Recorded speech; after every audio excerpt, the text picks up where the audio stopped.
Chairperson, Public Accounts Committee. Thank you, Honorable Speaker. Honorable Speaker, may I give notice of the following motion, that this House adopts the report of the Public Accounts Committee on its examination of the report of the Auditor General on the financial statements for the national government ministries, departments and agencies for the financial year 2020-2021, laid on the table of the House on Thursday, the 30th November 2023. Thank you, Mr. Speaker. Thank you. Next order.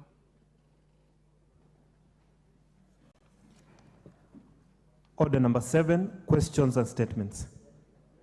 We have no questions. At statements, Musa Sirma. Is Otienda Molo here?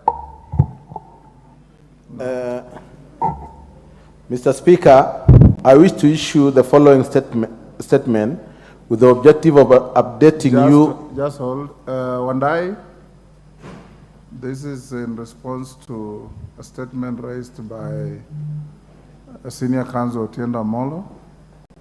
I would want to believe you'll hold this brief. Will you? You don't answer the speaker by saying, yeah. You just say, yes, Mr. Speaker. It's just decorum. You say, yes, Mr. Speaker, or Madam Speaker. Pardon? That's how you have been interacting with the public. Go on, Musa. Mr. Speaker, I wish to issue the following statement with the objective of updating you on the status of the various issues concerning members with regards to the National Government Constituency Development Fund. Allocation to the National Government Constituency Development Fund. The National Government Constituency Development Fund was allocated a total of 53,531,500,000 in the original budget of financial year 2023-2024. A further 4.4 billion was allocated to the fund under Supplementary Estimate 1, whereby 3.4 million was distributed to 290 constituencies as a conditional grant towards construction of classrooms and integrated learning centers with junior secondary schools, while 1 billion was additional allocation to the 17 constituencies in Nairobi County for school infrastructure development. A total budget allocation for 2023-2024 financial year is therefore 57,931,500,000. The status of disbursement of funds to the from the National Treasury to the board. The National Treasury letter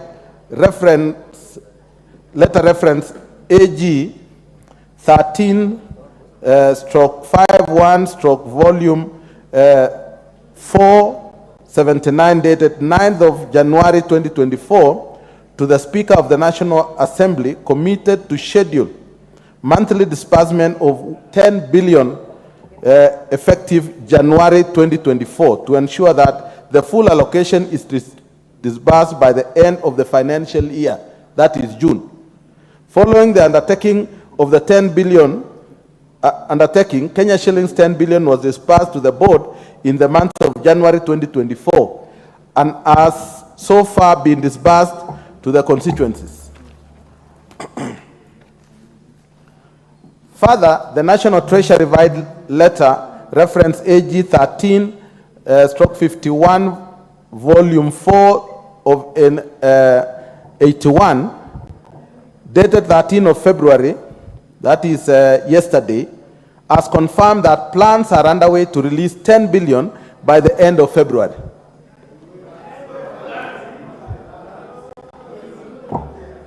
That is the letter of February.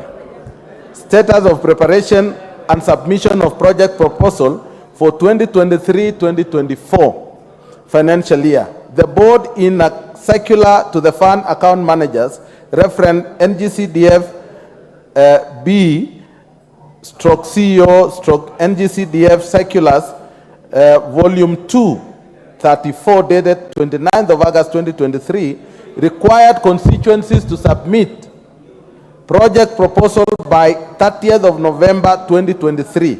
By Wednesday 14th of February, that is today, 289 constituencies had submitted their project proposals to the NGCDF board.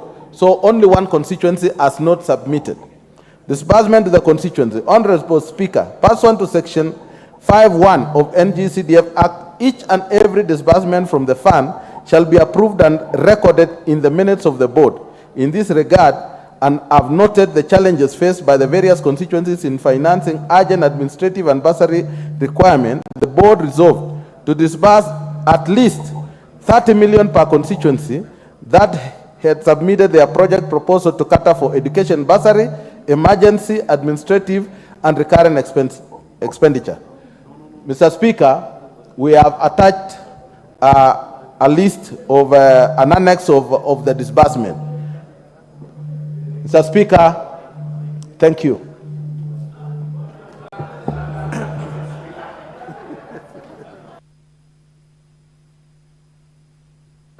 Order, Jared Okello.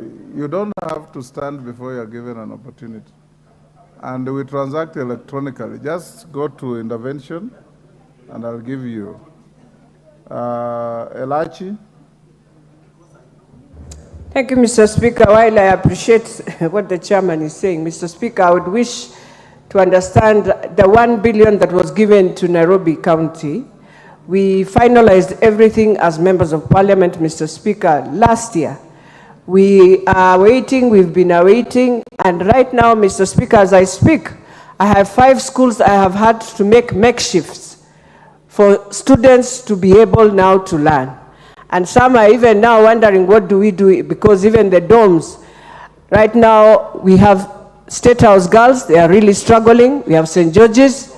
We've had to now rethink to do a multipurpose hall very fast to ensure that we can put in the students. So I would wish to know, when is the 1 billion being released to the Nairobi County so that we can build the classrooms and be able now to take in all the students that we have taken, Mr. Speaker.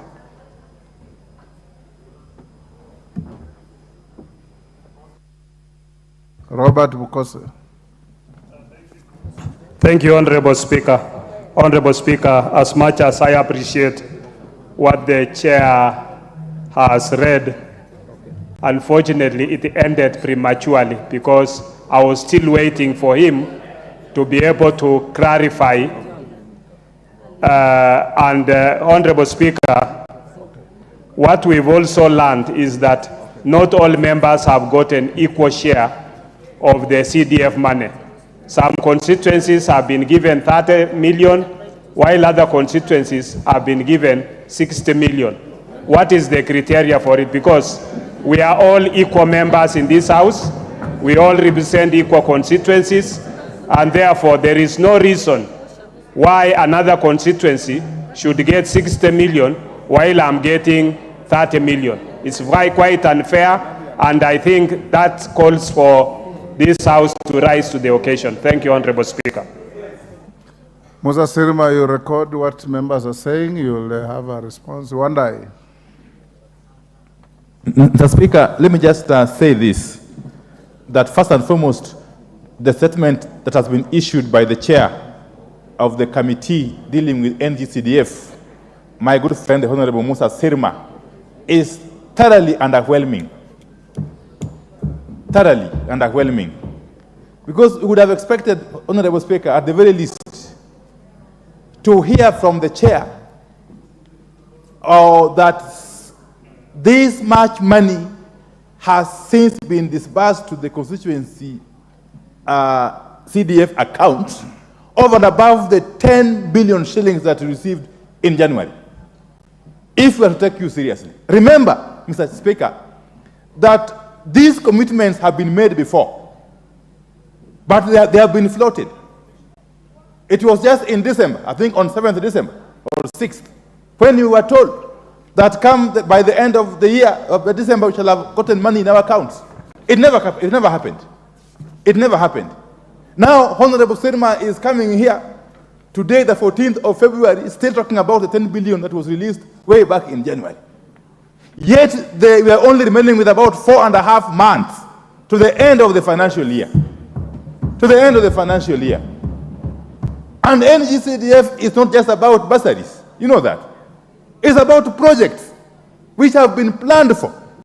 Projects which are earmarked to help the people down there. Mr. Speaker.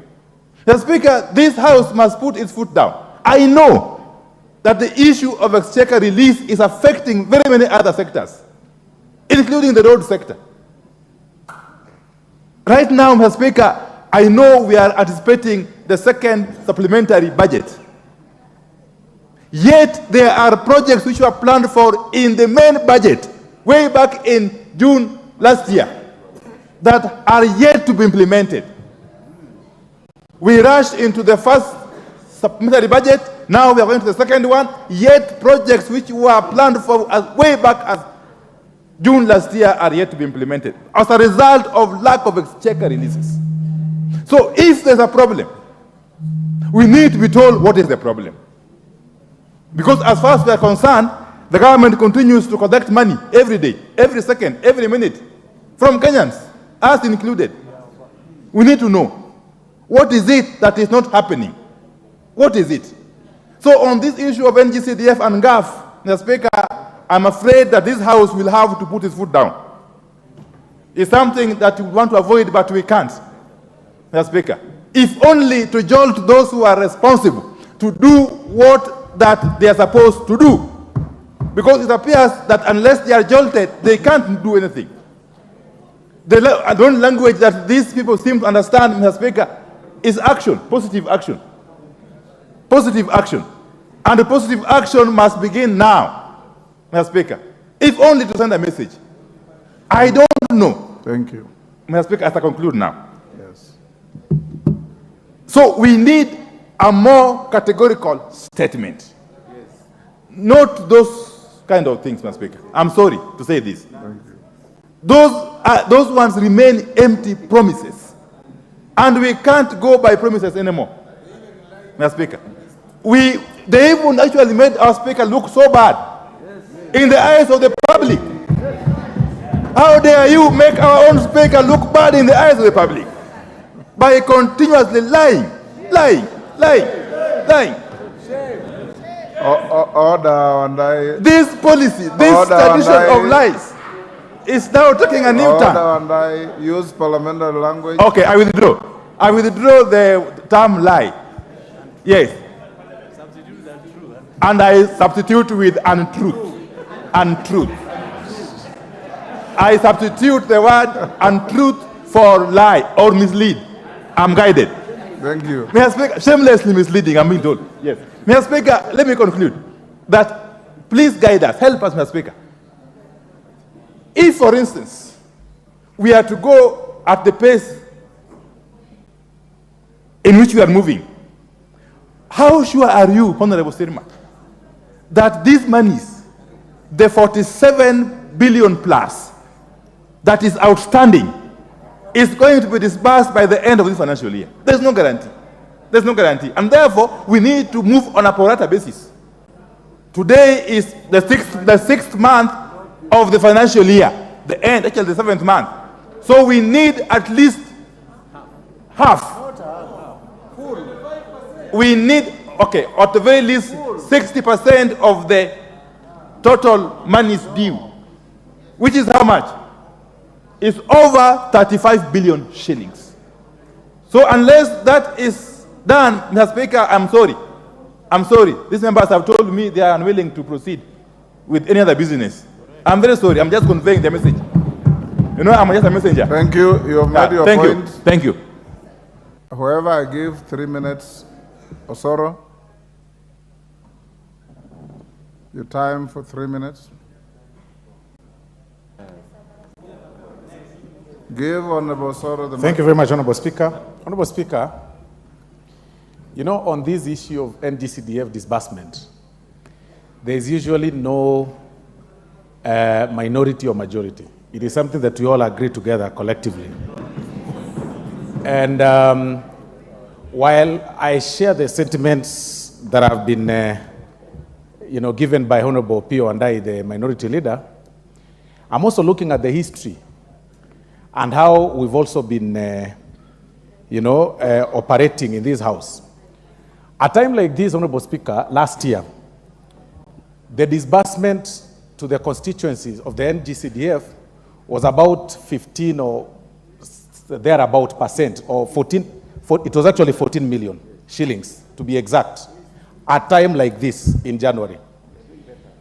I tend to think, in as much as there is a bit of some slowness by the Treasury to release the exchequer to the NGCDF board, there has been an improvement. Because at least this time, can I be heard in silence, Honorable Speaker? Order. Can I be heard in silence? Order. No. Let's be practical. Let's be practical. Order, honorable members. Those are his views. Those are my views. Also be heard. A time like this last year, we heard about the highest constituency had received 14 million. This year, the lowest is 30 million. Honorable Speaker, those are facts. We have the records. If we go by that scale, then I wouldn't be wrong to say that by the time we close this financial year, just like it happened last year, that every constituency will have received the entire amount in their accounts. So, because last year we were at 14, but by May we were at 100%. We are now at about 30 million, the least.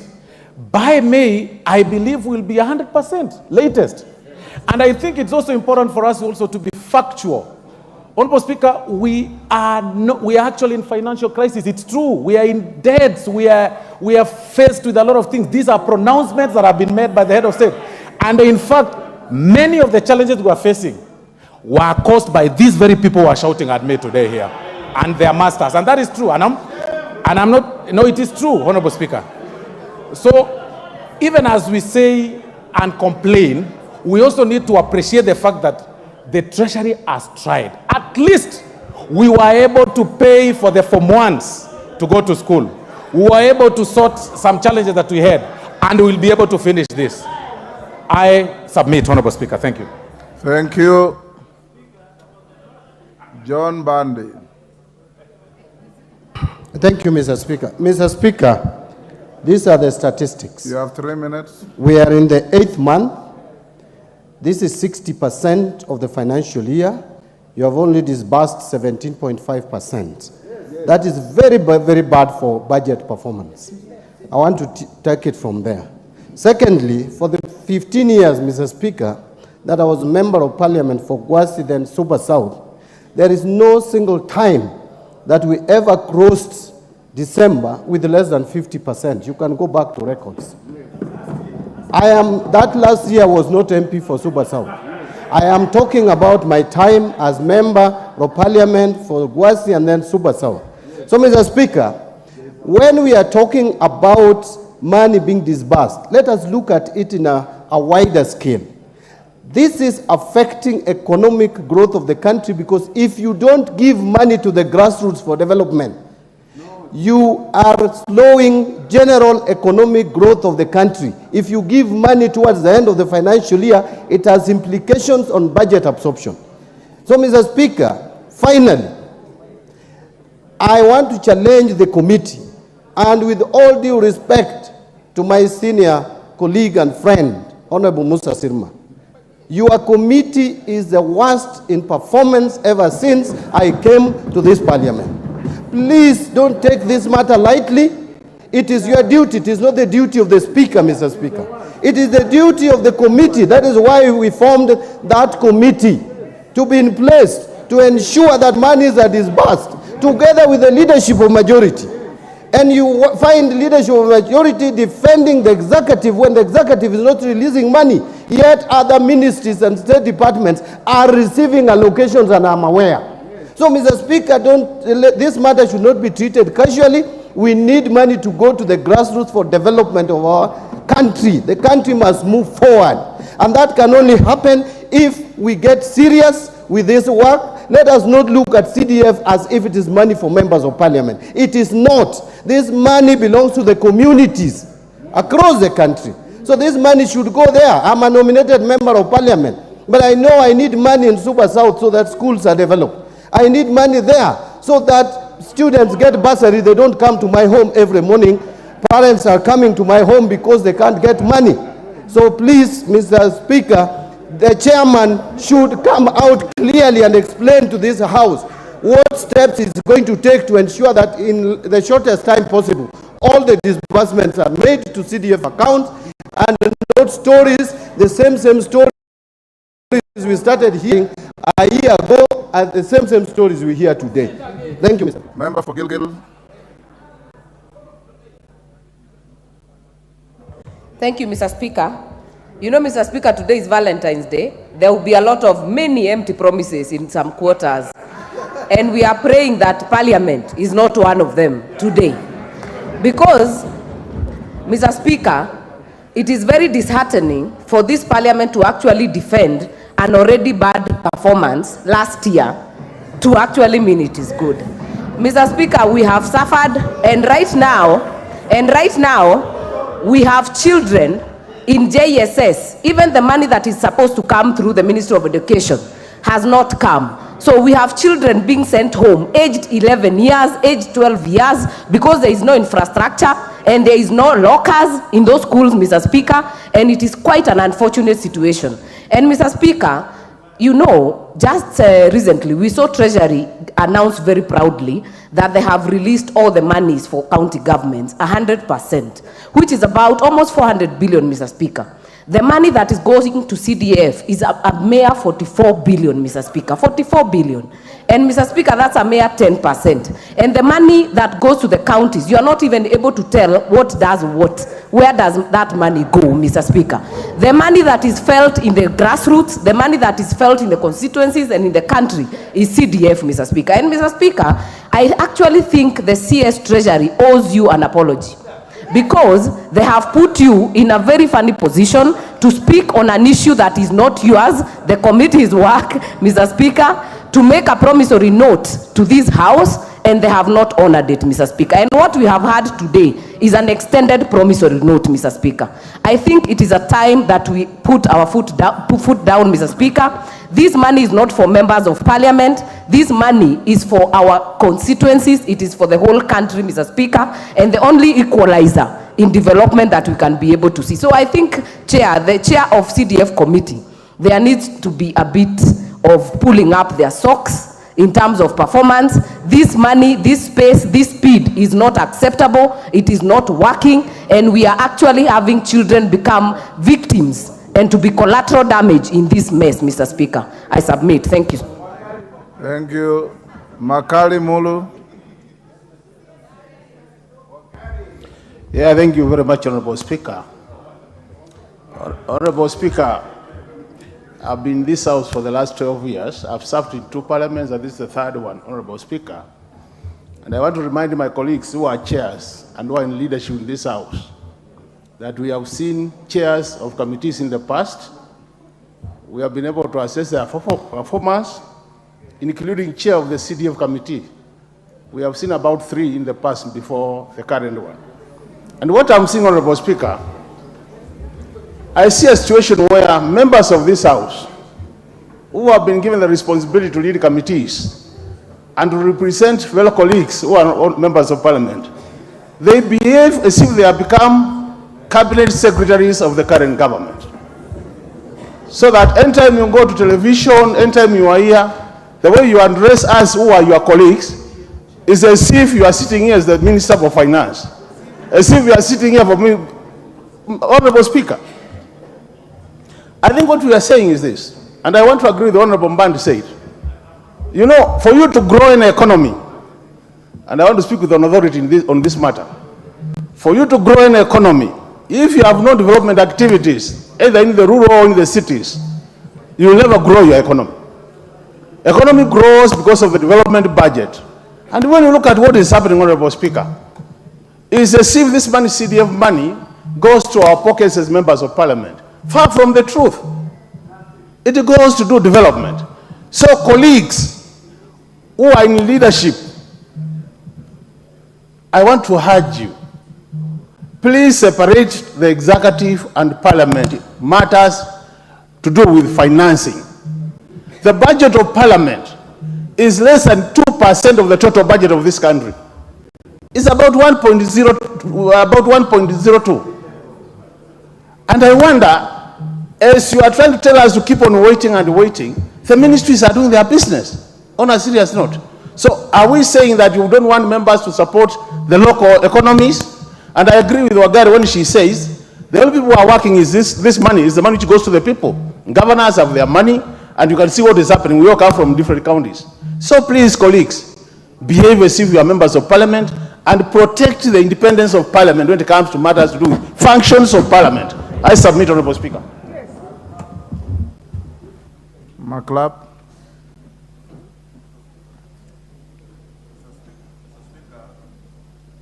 Give him a working mic. I think it's working now. Switch on. So, Speaker, I am shocked to the You have board. no mic.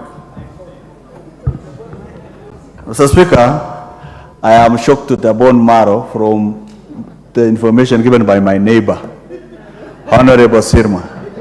I am shocked to my bone marrow because he read a statement until he terminated it instantly. Meaning, his neighbor here and neighbor at home, Jepkonga. So, Speaker, truthfully speaking, this is my first time in Parliament. There is a big contradiction between being a member of Parliament and being an executive. So, Speaker, if you read there, it says for the welfare of society and the just government of the people. We are the people who represent the interests of the very poor, the have-nots at home, the hustlers at home, Mr. Speaker. This is the only fund that equalizes Kenya. It doesn't deserve regions of who voted for government, and it doesn't deserve regions. It serves all the people of Kenya. This is the MGCDF and the NGAV, Mr. Speaker. So, Mr. Speaker, this House, going forward, Mr. Speaker, before we appropriate any funds to any ministry, Mr. Speaker, the first charge going forward shall become the NGCDF, so that we can be able to sort out the problems of this country. So, Mr. Speaker, I come from a constituency that is suffering from banditry. The children are on my shoulders. I got the first 30, I dispersed it. Now there is nothing. Mr. Speaker, it is a serious matter that Njuguna Ndungu and his treasury mandarins and my chairman here should actually put it as a priority for the nation to release this money this week so that we are able to send children to school, Mr. Speaker.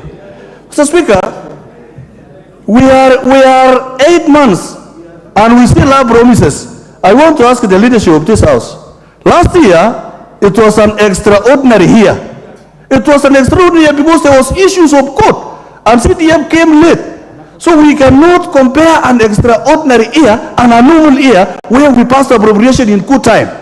Why do other ministries receive their exchequer and yet CDF is not getting? Mr. Speaker, we must rise to the occasion and call all members of this House, regardless. Children of Kenya do not belong to AZIMIO or Kenya Kwanza.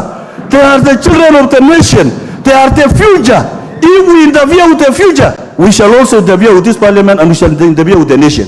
Mr. Speaker, we must rise as members and defend the people of Kenya. Thank you, Mr. Speaker. Nabii Nabwera.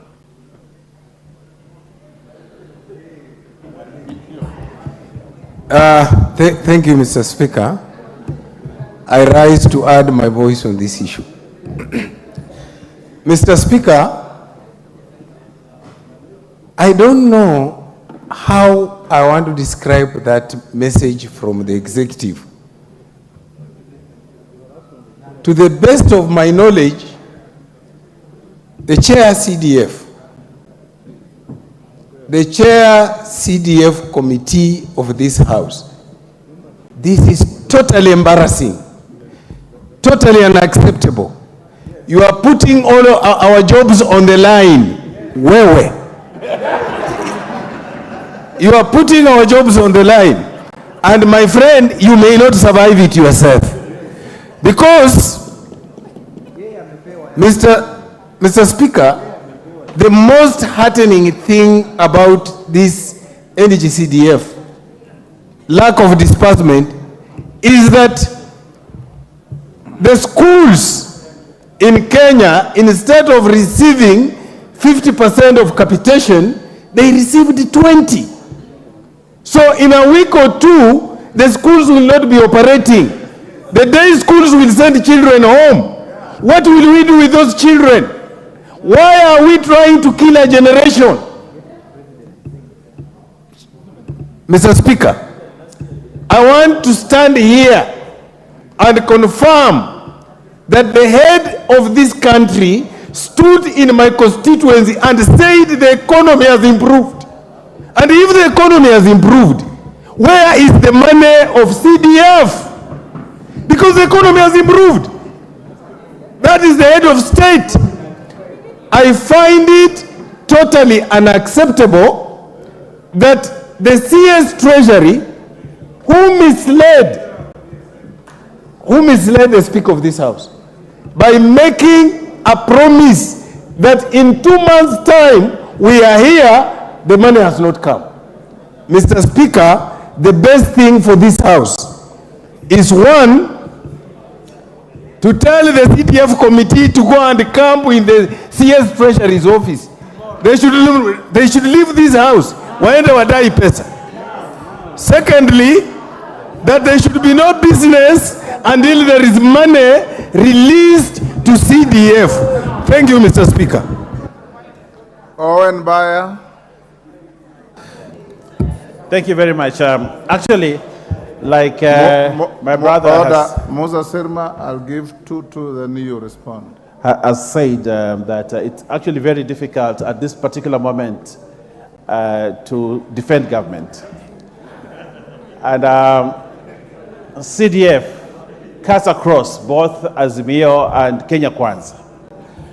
But Honorable Speaker, it's also important, like my brother, the good doctor on the other side has said, Dr. Makali, the economy needs to grow, and it can only grow through development. And it is on that basis, Honorable Speaker, that I would like to say this, that at this particular point in time, in 2023, and you remember when we went to Mombasa and we had the issues, and when we were, we only had around between 10 and 14 million in our accounts, like the whip has stated. And just like it has been said, the economy has grown. Yes, because right now, we have more money than at that particular time now. If you look at the statistics that we are supposed to have 50 billion for CDF. As we speak now, we have around 9 billion that has been disbursed. The Treasury, in their communication yesterday, has said they will disburse 10 billion shillings a month. And they disbursed in January 10 billion. We are waiting for the disbursement for February, 10 billion. And as they follow up that 10 billion per month, according to their letter, by the time we get to June, they will have disbursed all the 50 billion, and every constituency will have its money. And those are facts. And that is correct. Because if we disburse 10 billion February, 10 billion March, 10 billion April, 10 billion May, 10 billion June, we will have disbursed all the money that is required to be disbursed for NG-CDF. And these are facts, and this is the reality. Today, Treasury may not be able to disburse all the money. But this letter that has come in today to Parliament is a commitment that the 10 billion, the 50 billion will be disbursed within the period for which it is required to have been disbursed. Honorable Speaker, we even know how expenditure goes in constituencies. Today, if Opio Wandai is given all his 157 million today, if it is in his account, will he spend it, all of it today? It's not possible. Absorption is not possible. This money must come on a formula. 10 billion every month, what can be managed? But today, if Jared Okello is given all... Give him a minute. 1 minute. If all the money is given to him, 100+ billion today, what will he do with it? all of it. It has to be given in phases so that it is useful to the constituencies. Honorable Speaker, Order. I want to say this. We must be realistic even when we demand CDF. We must be realistic on the demands that we make. CDF must be paid within the financial year, and it will be paid within the financial year. I rest my case. Thank you very much, Honorable Speaker. Atandi. Order, honorable members. Thank you very much, Honorable Speaker.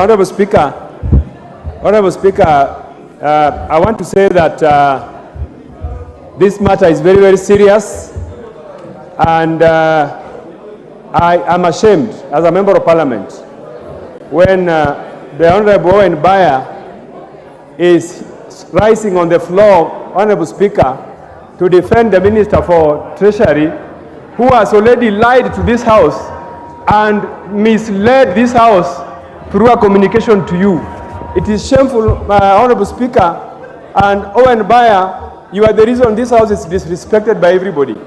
This Parliament has no respect because of members like you. How can you stand here to defend Treasury CS, who has misled this House and disparaged the image of the Speaker? Address your colleagues with decorum. Owen Bayer is not on the floor for discussion. Honorable Speaker. Talk about CDF. Honorable Speaker, as I conclude, yes. I want to say, Honorable Speaker, that in addition to CDF, the national government, the executive, has refused to disburse development expenditure which was passed in this House. There is no development that is going on in this country, Madam Speaker, Honorable Speaker, and every day, members of the executive are all over the country, driving in fuel guzzlers. The president is everywhere, all over the country, is launching non-existent projects. When we know very well that, Madam Honorable Speaker, we pass a budget in this House, there's no development going on. Madam Speaker, Honorable Speaker, it is a shame that we have a government that is running this country. This country actually should be closed, my Honorable Speaker, because if every day you see the president is all over the country launching non-existent development projects. Honorable It is a shame. Order. And there's a point of order from a colleague here. Honorable Speaker, I stand on relevance because I think the matters pertaining to CTF affects both sides of the House, every member of this House. And it is wrong for Honorable Atandi to discuss the president who is not in this House when it comes to matters of CDF.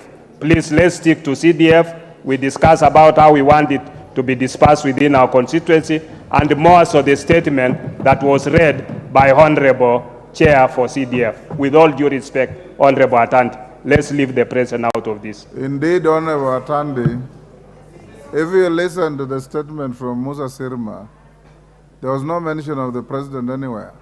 Talk about CDF, how it affects your constituency and how it should be disbursed. That is the issue on the floor. Honorable Speaker, thank you. Honorable Speaker, what I was trying to say, Honorable Speaker, is that there is no development going on across the country. CDF included, all the projects that we passed here. We have 4 months to the end of the financial year. And if you walk across the country, there's nothing going on. Staff in ministries are just lazing around. So we have to really get serious. If we want this country to grow, it can't grow by just talking. So government side, you should stop talking and go and work, because you took over power because you had to serve the country. Yeah, that's the message I'm trying to tell you. You cannot come here and shout here and defend government when there's nothing going on. Yeah.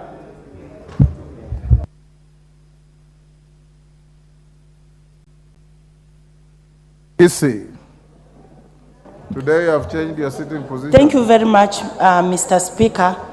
Being a first-timer, I feel the name lie should apply in this parliament. It will for not. The first time. It will not. Reason? Order. Reason? Okay, I withdraw. But reason, Mr. Speaker, on 3rd of May, we had the Minister for Education, Mr. Machogu, when he came here, he told the women reps on the sanitary pads issue. On 3rd of October, I remember very well, we were told we were going to be given an answer. Till today, the allocation of sanitary pads, which is very paramount to our girls, is less than 1 billion.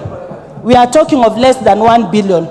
this is second month our girls are in school, meaning they are not having their periods. That's why we cannot receive those essential things. As a woman, that is a cycle. You go every month. And when there is change of weather, you can go twice a month. When you eat well, it is a whole month. You can go 3 times, Mr. Speaker. Safe to you if you are pregnant, which we don't encourage our young girls at this particular time. We've not been given any answer, Mr. Speaker. Yet we are told Parliament is the house of order. It is a hallowed house. What are we? What are we, Mr. Speaker? Today is Valentine. Why are women in this house, most of us wearing black? Because women are killed. Femicide, everything. So why I stood, Mr. Speaker, is to confirm that what we are told, I don't see why we are substituting, even if it's not a parliament language, but everything, it looks like it is, yes, Mr. Speaker. Order, thank you. There's a point of order here. Have you finished? Donya, have you finished? No, she has not. Mr. Speaker. Order, Chepkonga, there is no disorder. She has finished. No, she has not finished. She just said she has not. She has confirmed. She's yielded the floor. I heard, Mr. Speaker. You know you are very far from. You know you are very far from her. Yes. Give him the mic. Why, Mr. Speaker? I respect Honorable Donya. I would just like her to. You know, decorum requires that you consider the sensitivity of the matter that you are contributing to. 2, we all belong to different communities that are congregated here in this assembly. Some of the things are not said when in the midst of elders, Mr. Speaker. You know, Mr. Speaker, Mr. Speaker,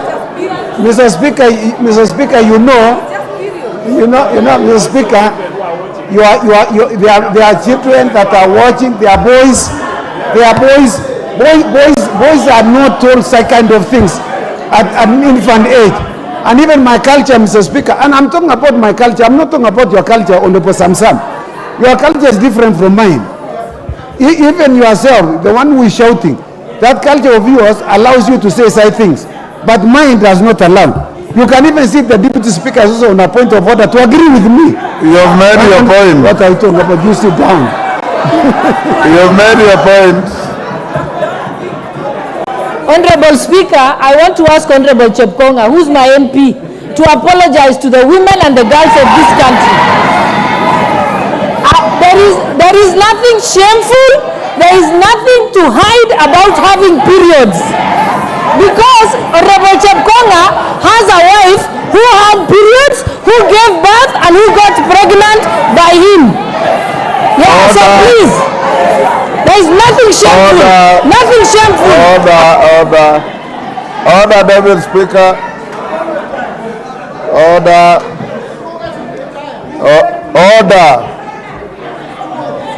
Honorable Nguna, you are rapidly distinguishing yourself as a major heckler in this house.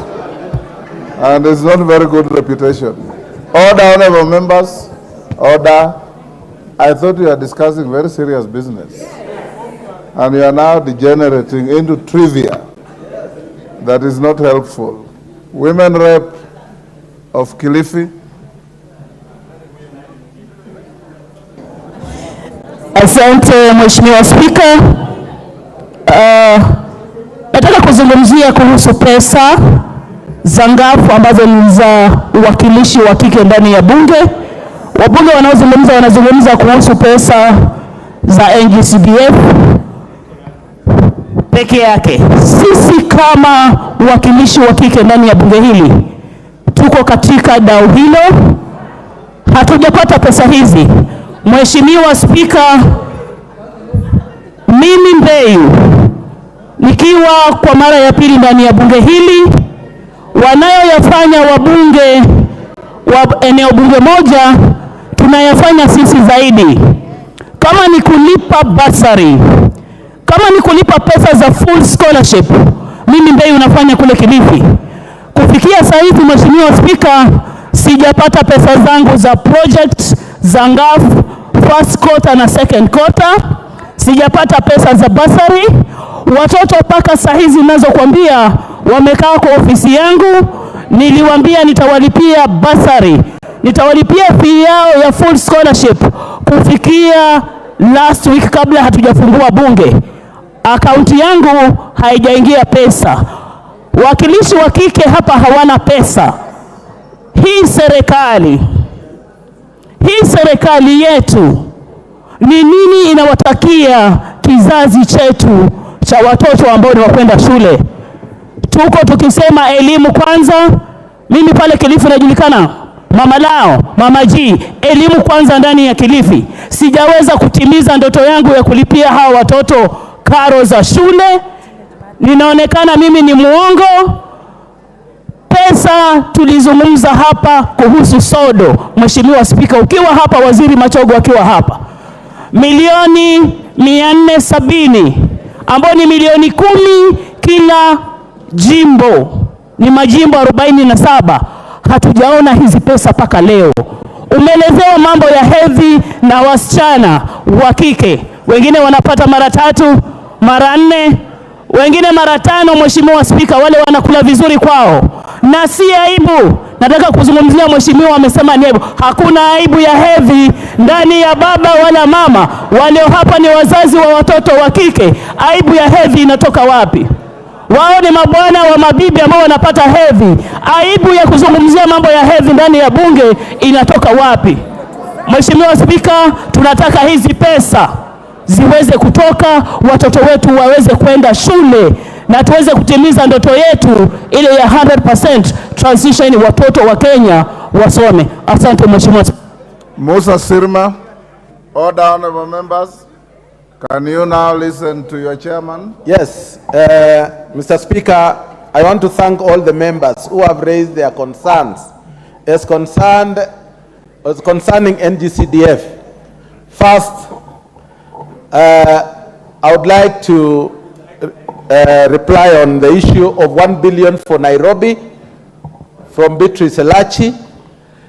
Part of that amount of 1 billion which has been brought to CDF has never been given a special priority. It is part of the big amount of money which have been given to the CDF. The only option now is for us to discuss with the board so that they prioritize that 1 billion for Nairobi so that it is separated as a different entity or different amount of money, which is not the normal disbursement which usually comes. Second, Mr. Speaker, is our minority leader. Order, Sirma, all the concerns are generic. Don't answer each member in person. Yes. Just make a response to the issues raised. Okay. Thank you, Mr. Speaker.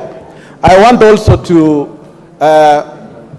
put the fears that this committee of my committee is the worst committee. I want to tell members. Musa Sirma. Yes. Answer 3 issues. Why is there a delay? When is the money being disbursed? Is there going to be any delay thereafter? Okay. Whether you are competent or because not, I wanted to put it clear because I inherited a debt of 4.9 billion, and by the end of June last year, I had cleared all the pennies. Mr. Speaker, thank you for that, and I want to say that the National Treasury has committed to pay the 10 billion every month, and I want to take our members back to last year. Last year, the first disbursement we got of 4 billion was done in February, and another 4 billion before the end of February. That made a total of 8 billion by end of February. And Mr. Speaker, by the end of June, including the debt of 4.9 billion, were all paid. And I'm sure members whom we have been talking together last year, those who managed to interact with me, most of them were congratulating me for doing a good job. I don't know what changed. because they were saying you have done a good job. What has Give him the mic. Give him the mic.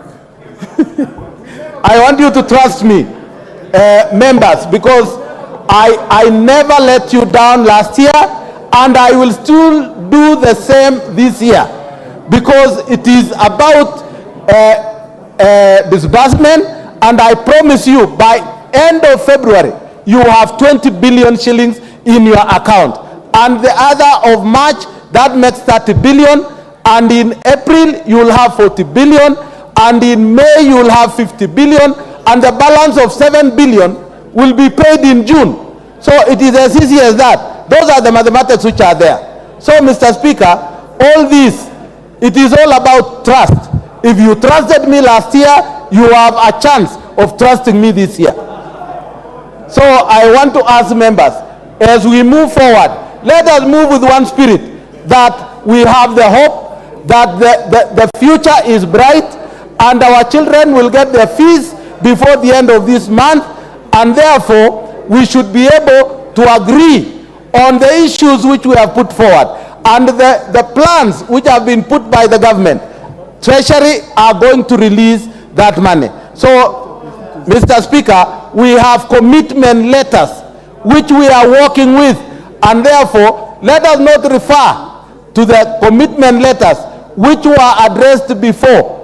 Today we got a commitment, a firm commitment, and I have put it before you members, that you can read that commitment and hold me to it.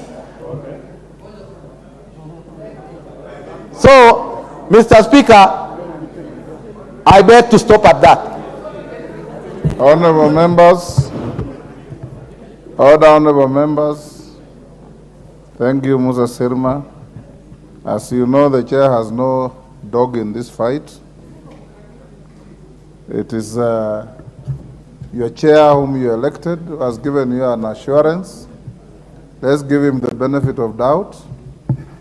And I will also, as the leader of the House, as your speaker, exert some soft pressure elsewhere to see if the money can be forthcoming as quickly as possible. Let's now proceed to back to order number 6 and invite Esther Passaris. I had approved a motion of adjournment for you to move, to give notice of your motion. Thank you, Mr. Speaker. Honorable Speaker, pursuant to the Standing Order number 33-1, I rise to seek leave for adjournment of the House to discuss a definite matter of urgent national importance in regard to rising femicide in the country. Article 26 of the Constitution provides that every person has the right to life. This right is inalienable and accrues to every person regardless of age, gender, and social status. Sadly, there have been increasing cases of femicide and violence targeting women and girls in Kenya, member some water, and especially Nairobi County. This is disheartening and goes against the provisions of the law and basic human rights. Honorable Speaker, femicide is not just a crime, but a gendered crime and a violation of human rights. It is noted that the recent cases of femicide are not isolated incidents, but symptoms of a broader issue requiring urgent national solutions. Honorable Speaker, it is against this background that I seek leave for the adjournment of the House to discuss this matter of national concern with a view to exploring possible ways of curbing the widespread cases of femicide. Thank you, Honorable Speaker. Have the requisite support.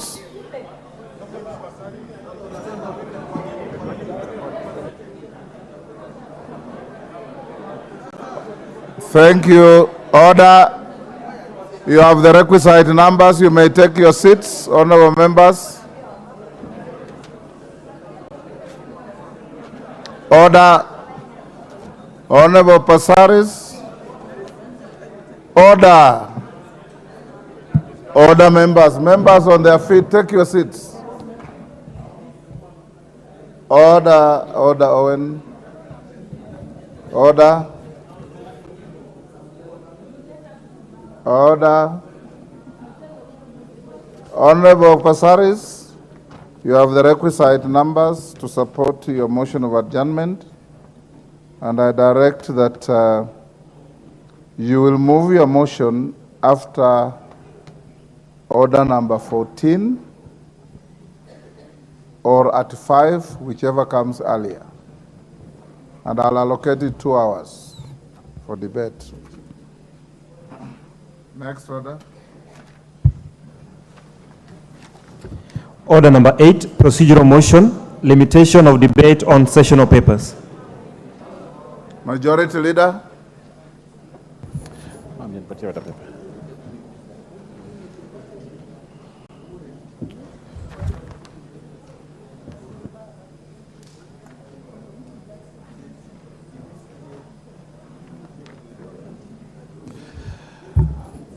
Honorable Speaker,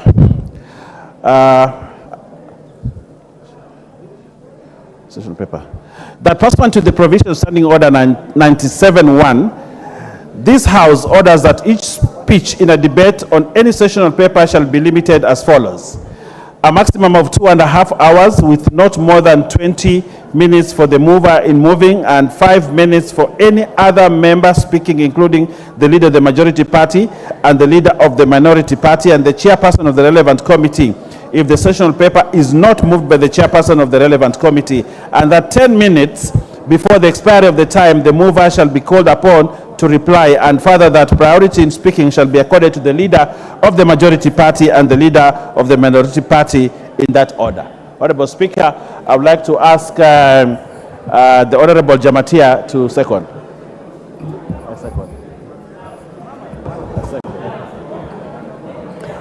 Mr. Speaker, I second. Thank you. Order, honorable members. Order. Order. Kisii Women Rep, take your seats. Honorable members, I now propose the question, which is that pursuant to the provisions of Standing Order 97-1, this House orders that each speech in a debate on any sessional paper shall be limited as follows. A maximum of 2.5 hours with not more than 20 minutes for the mover in moving and 5 minutes for any other member speaking, including the leader of the majority party and the leader of the minority party, and the chairperson of the relevant committee if the sessional paper is not moved by the chairperson of the relevant committee. And that 10 minutes before the expiry of the time, the mover shall be called upon to reply, and further, that priority in speaking shall be accorded to the leader of the majority party and the leader of the minority party in that order. I now put the question. Leah, take your seat. Take your seat.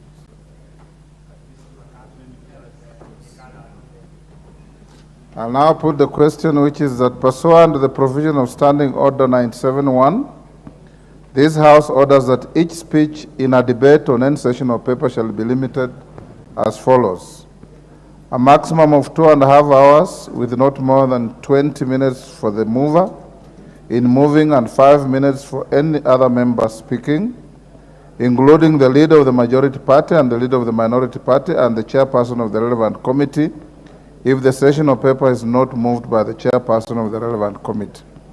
And that 10 minutes before the expiry of the time, the mover shall be called upon to reply, and further, that priority in speaking shall be accorded to the leader of the majority party and the leader of the minority party in that order.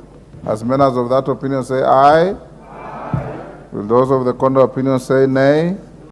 The ayes have it. Next order.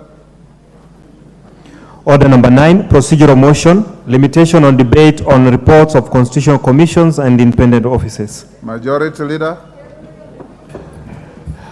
Honorable Speaker, I beg to move the motion that pursuant to the provision Standing Order 97-1, this House orders that each speech in debate on reports of constitutional commissions and independent offices be limited as follows.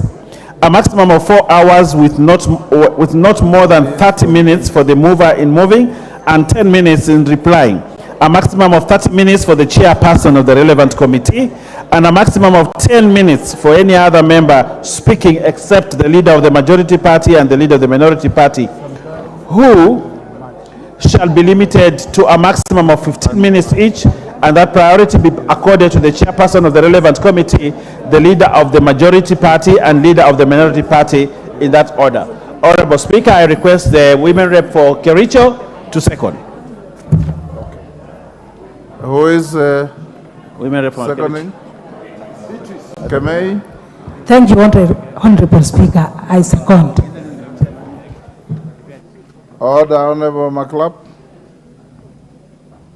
Honorable members, I now propose the question that pursuant to the provision of Standing Order 971, this House orders that each speech in debate on reports of constitutional commissions and independent offices be limited as follows. A maximum of 4 hours with not more than 30 minutes for the mover in moving, 10 minutes in replying, a maximum of 30 minutes for the chairperson of the relevant committee, and a maximum of 10 minutes for any other member speaking, except the leader of the majority party and the leader of the minority party, who shall be limited to a maximum of 15 minutes each, and that priority be accorded to the chairperson of the relevant committee, the leader of the majority party, and the leader of the minority party, in that order.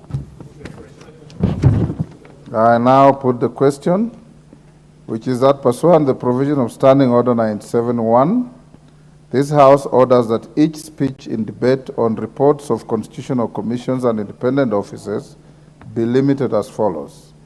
A maximum of 4 hours with not more than 30 minutes for the mover in moving, and 10 minutes in replying, a maximum of 30 minutes for the chairperson of the relevant committee, and a maximum of 10 minutes for any other member speaking, except the leader of the majority party and the leader of the minority party, who shall be limited to a maximum of 15 minutes each, and that priority be accorded to the chairperson of the relevant committee, the leader of the majority party, and the leader of the minority party, in that order. As members of that opinion say aye. Aye. Will those of the contrary opinion say nay?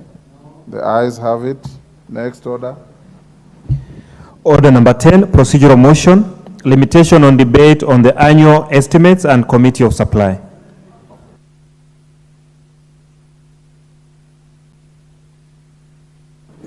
Next order. Honorable Speaker, I beg to move the following motion, that pursuant to the provisions of Standing Order 97.1, this House orders that each speech in debate on the report of the Budget and Appropriations Committee on Budget Estimates contemplated under Standing Order 239 and 240 be limited as follows. A. 1. General supply debate. A maximum of 3 sitting days with 30 minutes for the mover in moving and 15 minutes in replying, a maximum of 15 minutes for each of the chairpersons of the departmental committees, and a maximum of 10 minutes for any other member speaking, except the leader of the majority party and the leader of the minority party, who shall be limited to a maximum of 15 minutes each, and the priority in speaking be accorded to the leader of the majority party, the leader of the minority party, and the respective chairpersons of the departmental committee in the order that they appear in the second schedule to standing orders. And 2, committee of supply, a maximum of 6 sitting days for the consideration of the proposed allocations to the respective votes or programs in the order specified in the schedule submitted by the Budget and Appropriations Committee. I ask the Honorable Pokose to second. Honorable Speaker, I second. Order, honorable members. I now propose the question, which is that pursuant to the provisions of Standing Order 971, this House orders that each speech in a debate on the report of the Budget and Appropriations Committee on Budget Estimates contemplated under Standing Orders 239 and 240 be limited as follows. 1. General supply debate. A maximum of 3 sitting days with 30 minutes for the mover in moving and 15 minutes in replying. A maximum of 15 minutes for each of the chairpersons of the departmental committees, and a maximum of 10 minutes for any other member speaking, except the leader of the majority party and the leader of the minority party, who shall be limited to a maximum of 15 minutes each, and that priority in speaking be accorded to the leader of the majority party, the leader of the minority party, and the respective chairpersons of the departmental committees in the order that they appear in the second schedule on the standing orders. 2, Committee of Supply, a maximum of 6 sitting days for the consideration of the proposed allocations to the respective votes and programs in the order specified in the schedule submitted by the Budget and Appropriations Committee. Yes, Honorable Milemba. Thank you, Honorable Speaker, and sorry, Honorable Bokose. I think I have some input on this, and I'm not opposed to what has been read and proposed. However, those in charge of those committees that are charged with the responsibility of budget, issues of supply, and so on and so forth, should bring those reports early enough in the House, Honorable Speaker, so that they are actually given enough time for discussion. I remember in the last session, members moved too fast, and by the time they were passing the so-said proposals, later on, that's how members came to you, Honorable Speaker, asking for the CS for transport to come and explain certain things. I think it needs to be given enough time, and those chairmen bring those reports on time so that members and the country understand exactly what we are doing, especially on that issue. Thank you, Honorable Speaker. Honorable Undo. Thank you, Honorable Speaker. I just rejoin or echo the sentiments of my colleague, Honorable Mwalimu. Honorable Speaker, Parliament is a house of debate, and more so is given the task of budget making. In the last session of the last year, Honorable Speaker, we have had this tendency of members rising on certain standing order to curtail debate, to an extent that many of the young MPs and the new MPs have not mastered the art and the process and the stages involved in budget making. I do want to urge you, and I want to urge the majority leader and the leadership on that side, and the committee members and any member who's in the speaker's panel, let us do justice to the people of Kenya. Let's allow elaborate and adequate debate on any matters that come before this House. Honorable Speaker, there isn't a very good narrative about Parliament outside there, and on many occasions you have been forced to respond to very snide and bad comments about Parliament. It's time now, we have the opportunity, we have the time to right the wrongs, and I want to urge the leadership on the majority side, allow debate to flourish so that Kenyans can see and feel their Parliament at work. Thank you, Honorable Speaker. Thank you, Honorable Undo.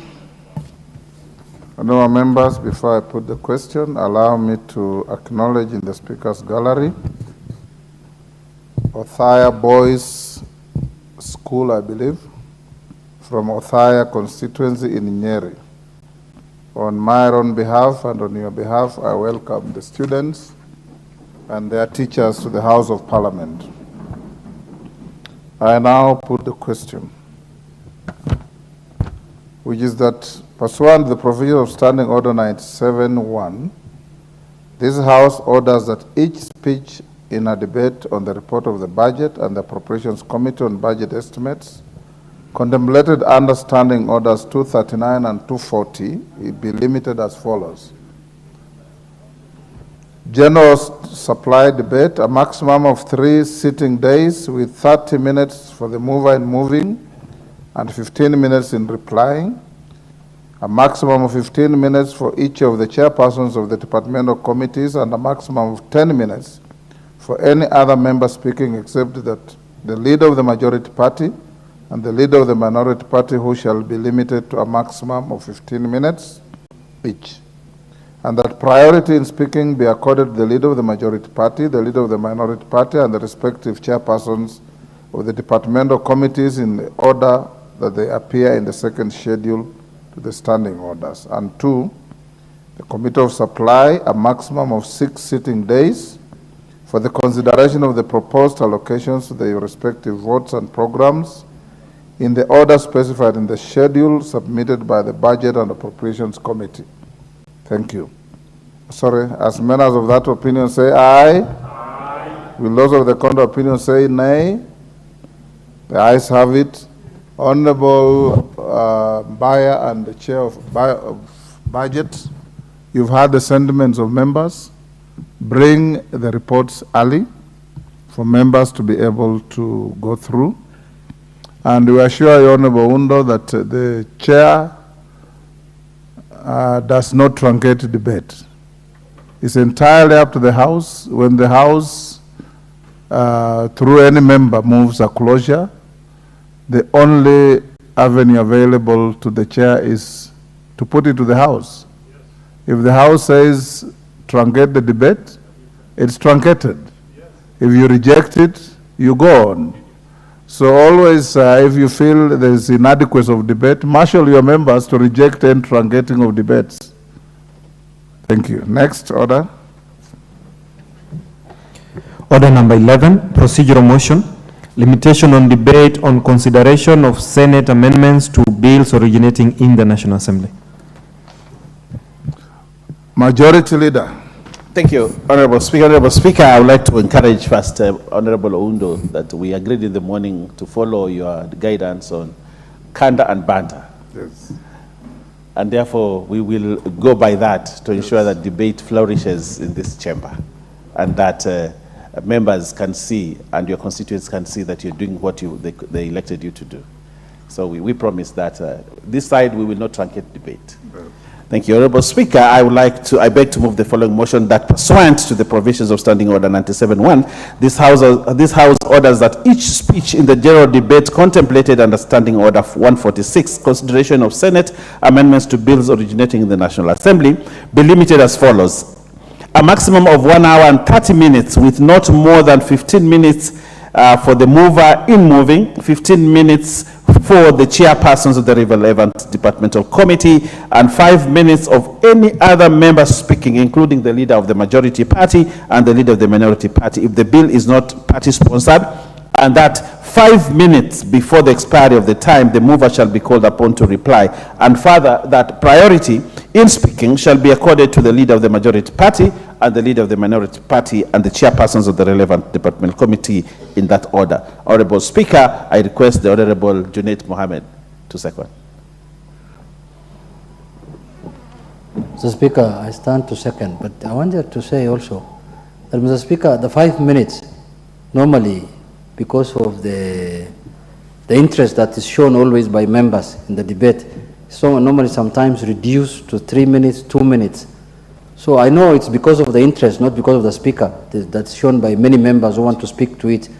But let's see if we can increase the time on that bill, the time of debating, the period that the bill still stays in the House for debating. But otherwise, I second, Mr. Speaker. Honorable Junaid, before I propose the question, you know, in comparable jurisdictions, you as the whips, when you have such technical debates on motions such as budget, appropriations, is within your competence as the whips to actually give the speaker a few of your preferred sharpshooters who can articulate issues. The leader of majority can approach the chair and say, on this particular issue, our best economists to articulate the issues include so and so, so and so. We'll still give others, but we also abide by your opinions as whips. On your side also, if you have people who have better knowledge and schooling in economics, in accounts, and in matters relating to budget, the chairs will always give you priority to give 1 or 2, 3 well-schooled members who can then give better opinions to the House to inform debate. So it's entirely up to you also to decide how you assist the chair, so that once you have all those that you prefer, and don't bring lists of your friends, bring lists of people who add value to debate. Then thereafter, we can limit to 2 minutes to each other member to complement what your sharpshooters have already placed on the floor. This is done in the House of Commons, everywhere in Australia, in Canada, in the entire Commonwealth jurisdiction. So it's not strange to this country. I've not proposed the question. I was just guiding Honorable Junet in his lamentation. Honorable members, I now propose the question, which is that pursuant to the provisions of Standing Order 971, the House orders that each speech in the general debate contemplated under Standing Order 146, consideration of Senate amendments to bills originating in the National Assembly, be limited as follows. A maximum of 1 hour and 30 minutes with not more than 15 minutes for the mover and moving, 15 minutes for the chairperson of the relevant departmental committee, and 5 minutes for any other member speaking, and the leader of the minority party if the bill is not party-sponsored, and at 5 minutes before the expiry of the time, the mover shall be called upon to reply, and further, that the priority in speaking shall be accorded to the leader of the majority party, the leader of the minority party, and the chairperson of the relevant departmental committee in that order.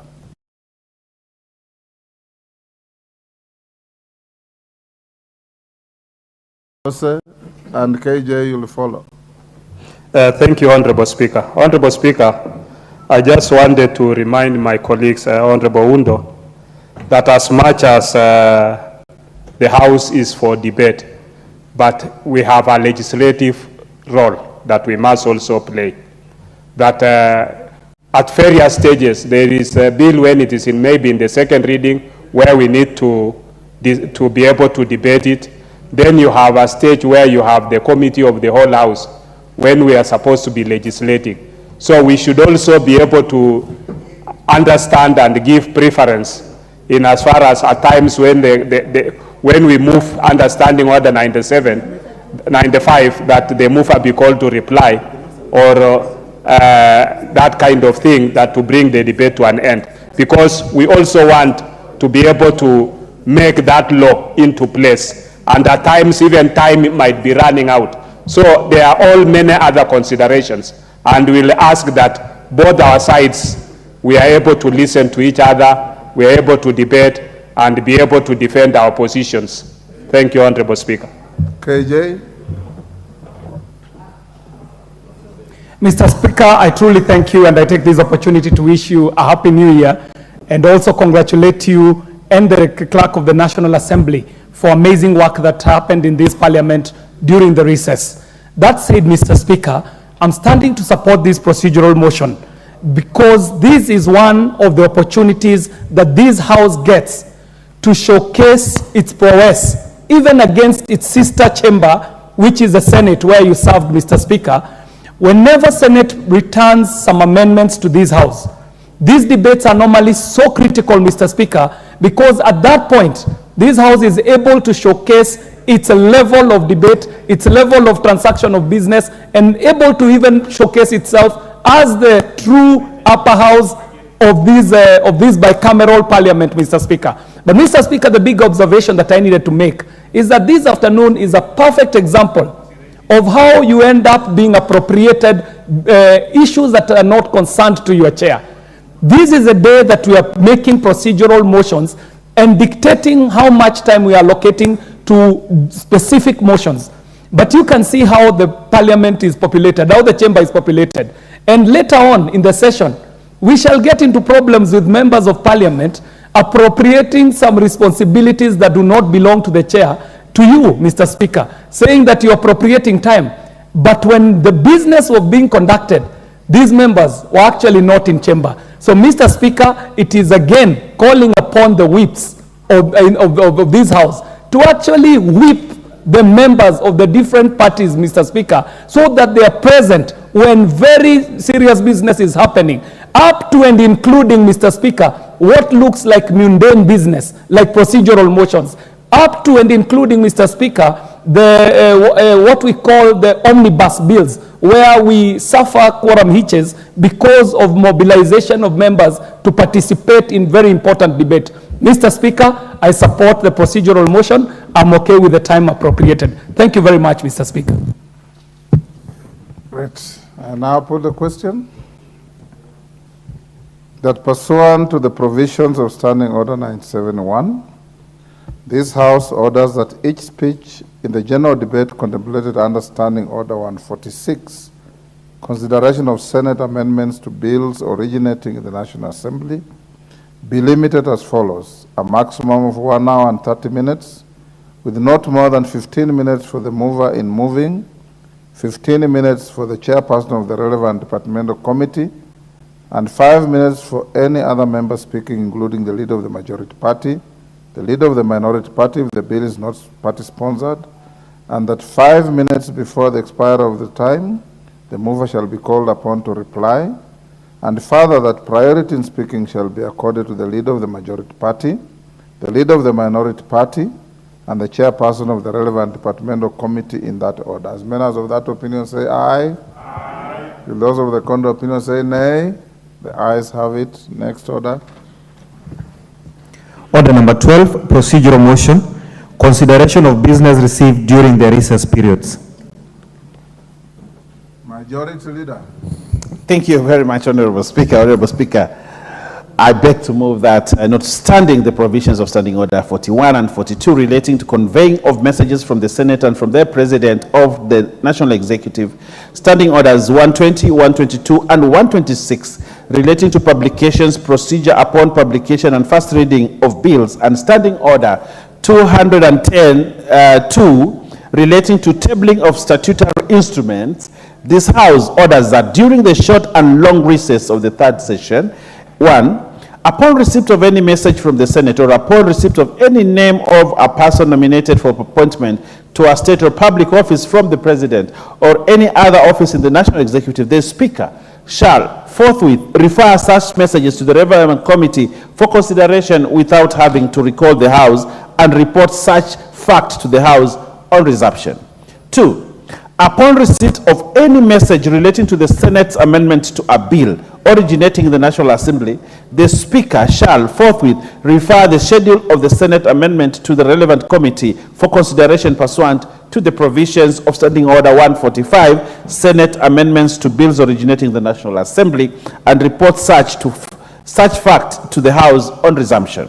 3, should a bill be published during the said period or a published bill become due for first reading, the Speaker shall, upon lapse of at least 3 days following the publication of the bill and following a determination that such bill is of priority, forthwith refer such bill to the relevant committee for consideration pursuant to the provisions of Standing Order 127, Committal of Bills to Committees and Public Participation, and cause the bill to be read a first time upon its next sitting, and the second reading may be taken forthwith or on such other day as the House Business Committee may determine.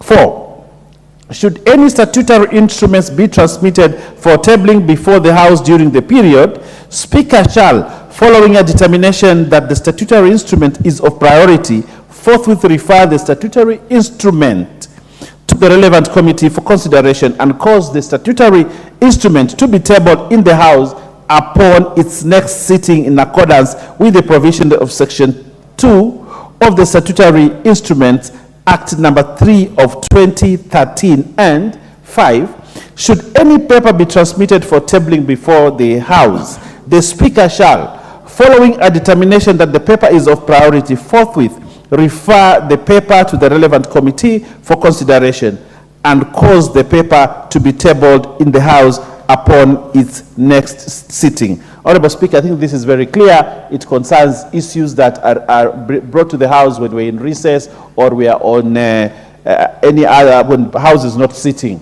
And therefore, the procedure is laid down very, very clearly. And I would like to request the Honorable Junet Mohammed, the whip, long-serving whip of the minority, to second.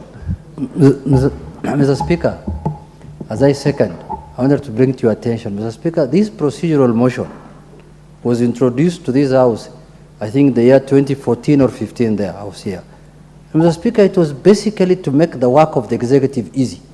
Because that time, Mr. Speaker, as you remember, as a long-serving member of Parliament, You know that vetting of appointments never used to happen before the new constitution came into place.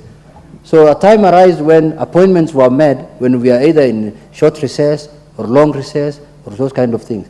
Then the executive felt that Parliament is wasting their time.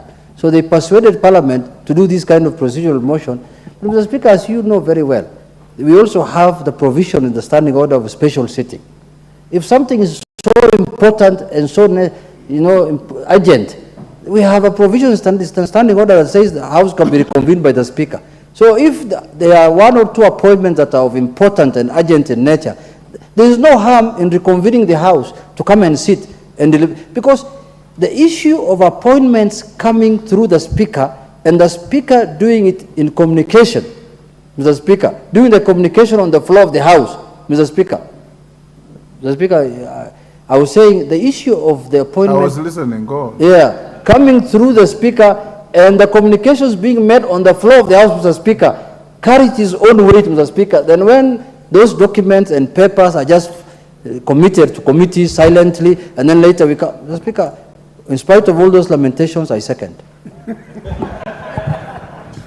Thank you, Honorable Junet. It's within your competence to revisit the standing orders and revert to whatever you prefer. But for now, I propose the question that notwithstanding the provisions of Standing Order 41 and 42 relating to conveyance of messages from the Senate and from the President or the National Executive, Standing Order 120, 122, and 126 relating to publication, procedure upon publication, and first reading of bills, and Standing Order 210-2 relating to tabling of statutory instruments.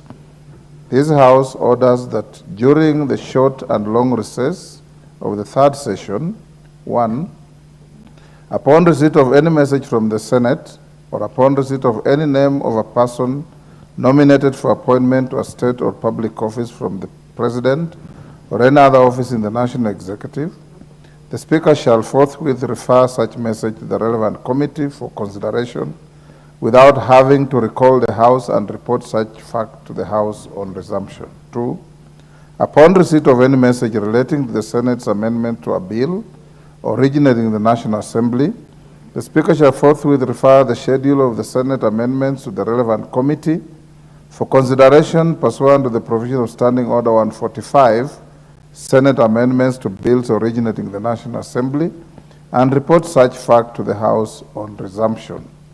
3, should a bill be published during the said period, or a published bill become due for first reading, the Speaker shall, upon lapse of at least 3 days following the publication of the bill, and following a determination that such bill is of priority, forthwith refer such a bill to the relevant committee for consideration pursuant to the provisions of Standing Order 127, Committal of Bills to Committees and Public Participation, and cause the bill to be read a first time upon its next sitting, and the second reading may be taken forthwith, or on such other day as the House Business Committee may determine.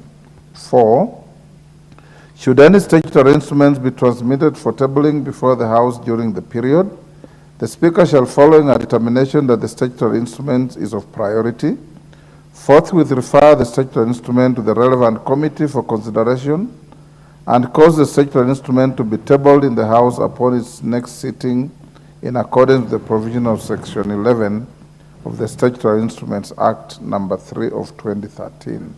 And 5, should any paper be transmitted for tabling before the House, the Speaker shall, following the determination that the paper is of priority, forthwith refer the paper to the relevant committee for consideration and cause the paper to be tabled in the House upon its next sitting.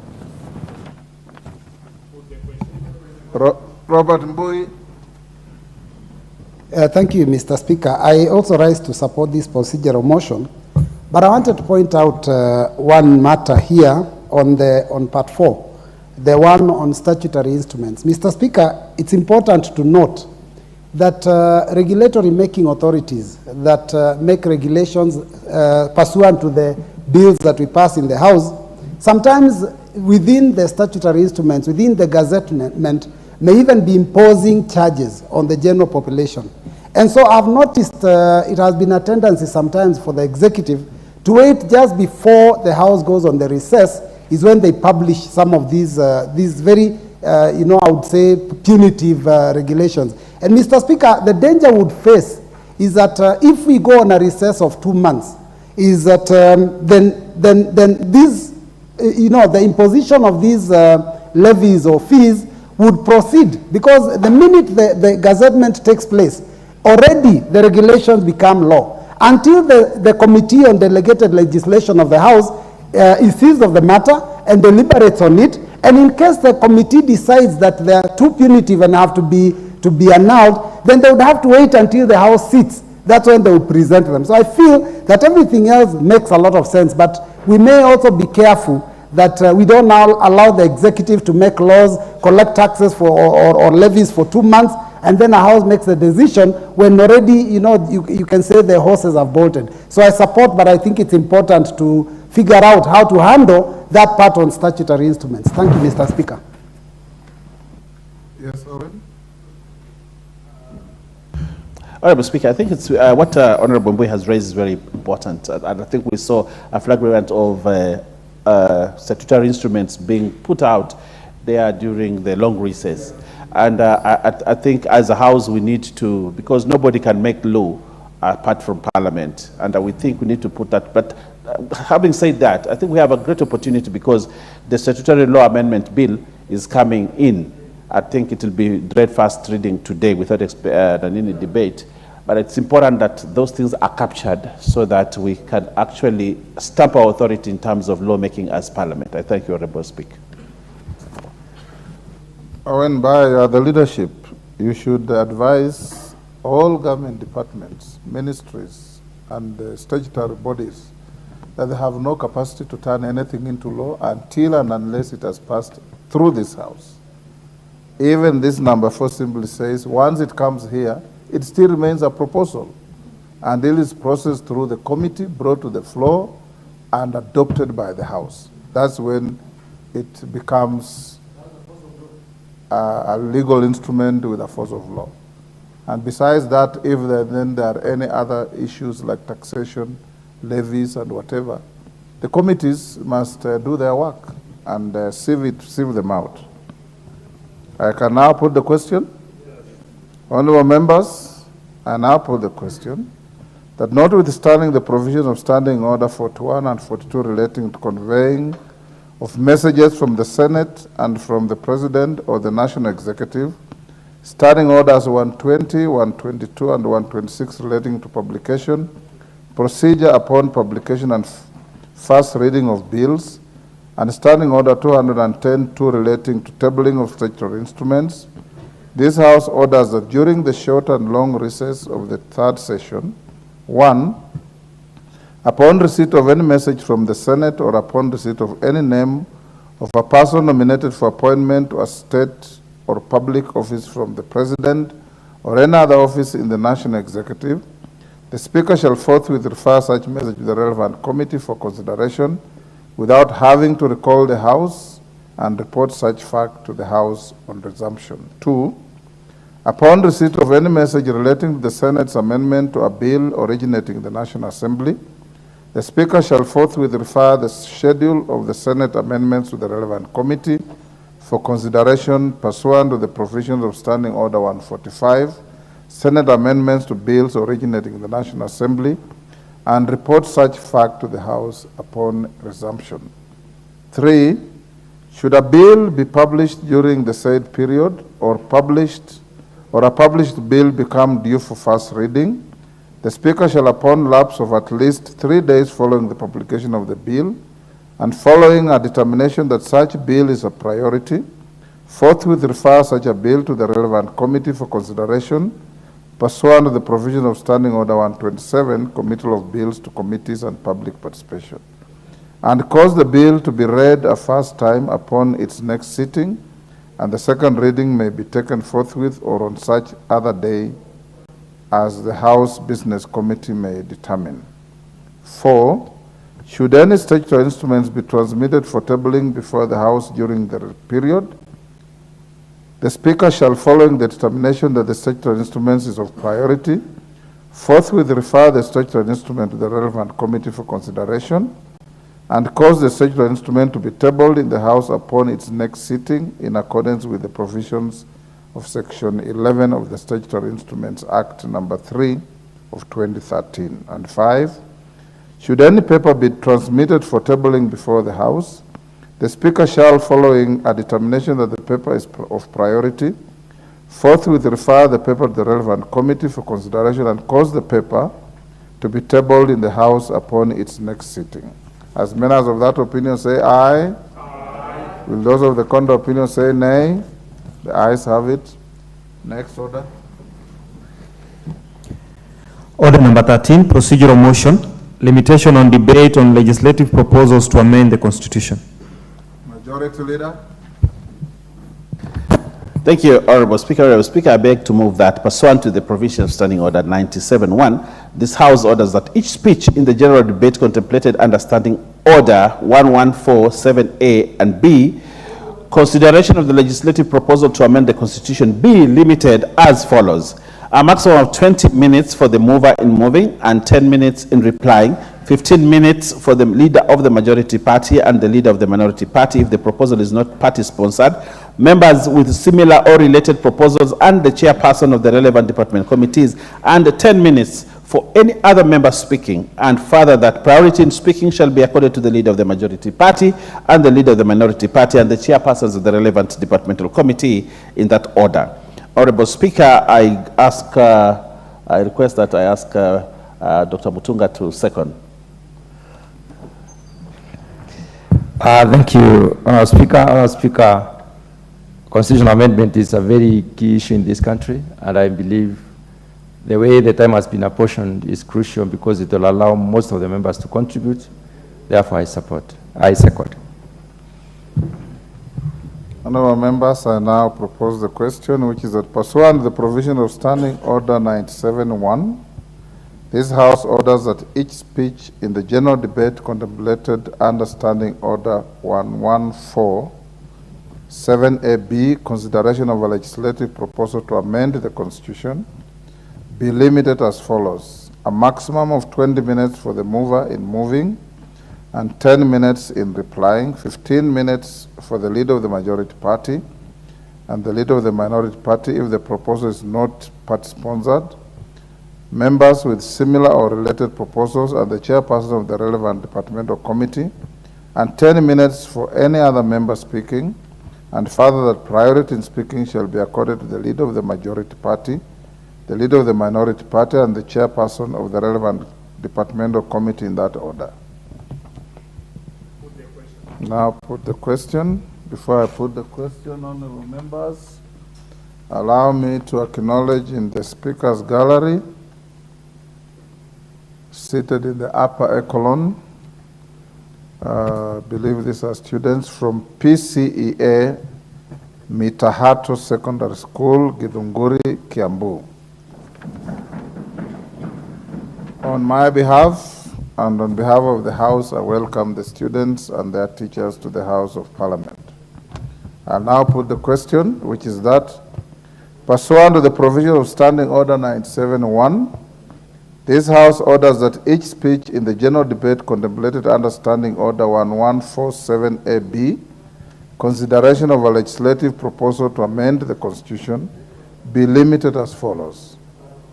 A maximum of 20 minutes for the mover in moving and 10 minutes in replying, 15 minutes for the leader of the majority party and the leader of the minority party if the proposal is not party-sponsored, members with similar or related proposals and the chairperson of the relevant departmental committee, and 10 minutes for any other member speaking, and further that priority in speaking shall be accorded to the leader of the majority party, the leader of the minority party, and the chairperson of the relevant departmental committee in that order. As many as of that opinion say aye. Aye. Will those of the contrary opinion say nay? The ayes have it. Next order. Order number 14, the Statutory Instruments Amendment Bill, National Assembly Bill number 3 of 2024, first reading. A bill for an act of Parliament to amend the Statutory Instruments Act. Next order. Esther Passaris, we are now at order 14. I now give you the opportunity to move your motion of adjournment. I've allocated it 2 hours, which means you will, if you have enough support, it will go on up to 6:15. Thereafter, we'll go on to the next order. So you may move your motion. Thank you, Mr. Speaker. Mr. Speaker, before I move the motion, can I please ask the House to stand up for a moment of silence for the over 500 women who have died as a result of femicide.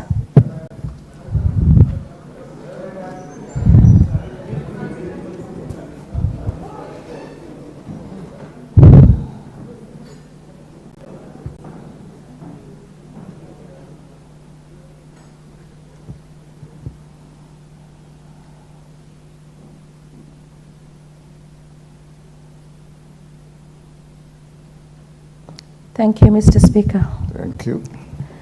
Honorable Speaker, more and more cases of femicide are being reported in Kenya, with at least 500 women being murdered in Kenya in a span of 6 years. In January 2024 alone, over 10 cases of femicide were reported, and not all perpetrators have been brought to account yet. The failure by the government to hold the perpetrators accountable has led to a culture of impunity and impedes deterrence. Femicide violates Kenya's women's fundamental constitutional and human rights to life and the freedom from violence. The government of Kenya, through the State Department of Gender and Affirmative Action, must address the discriminatory norms that underpin such violence and send a clear message that femicide will not be tolerated.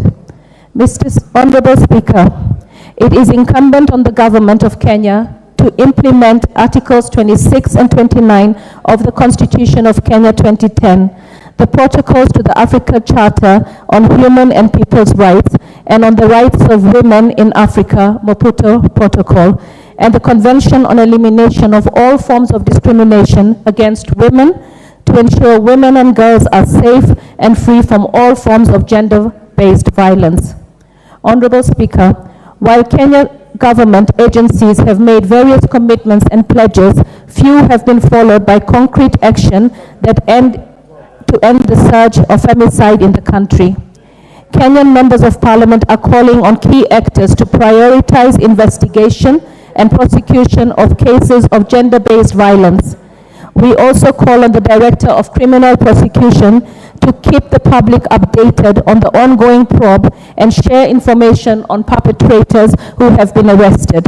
The judiciary must also expedite the hearing and discrimination of the cases to ensure access to justice for survivors of attempted suicide. Honorable Speaker, therefore, as the world marks Valentine's Day today, women parliamentarians join other human rights organizations in the Dark Valentine campaign in the remembrance of all the lives lost as a result of femicide. As at 14th February 2024 this year, lost 13 beautiful souls to femicide. The number 13 is not just statistics. These are our daughters, sisters, mothers, and more importantly, human beings killed, murdered, and butchered in the most inhumane way. Starlet Wahu, age 26, location South B, Nairobi, date of murder, January 3rd. Harriet Mora, location Katoloni, Machakos, date of murder, January 8th. Stella Adongo, age 21, location Bondo, Siaya, date of murder, January 11th. Bridget Ochieng, location Nyakach, Kisumu, date of murder, January 22nd. Sarah Wairuru, age 47, location Kiruga, Nyeri, date of murder, January 18th. Sarah, age 45, location Kilai, Narok, date of murder, January. Assumpta Wanjiru, age 30, location Nyandarua, date of murder, January 16th. Rita Waini, age 20, location Roysambu, Nairobi, date of murder January 14th. Nevin Musetti, age 28, location Langata, Nairobi, date of murder January 11th. Grace Wangari, age 24, location Githurai, Kiambu, date of murder January 21st. Queen, age 25, location Magarini, Kilifi, date of murder January 14th. Rachel Wambui Joroge, age 55, location Gatundu, Kiambu, date of murder January 21st. Maureen Achieng, location Bondo Siaya, date of murder January 3rd. Honorable Speaker, on 27 January 2024, we held an annual national protest demanding an end to this scourge. To put this into perspective, statistics show that out of 546 deaths by femicide, in the recent years, 241 of the perpetrators were husbands, 130 boyfriends. Women are being killed, murdered, and butchered by people they at first instant thought they were safe with. Honorable Speaker, the case of Kevin Kangethe, who murdered his girlfriend in the USA and left USA for Kenya, got traced in Kenya, was arrested and taken to the police station.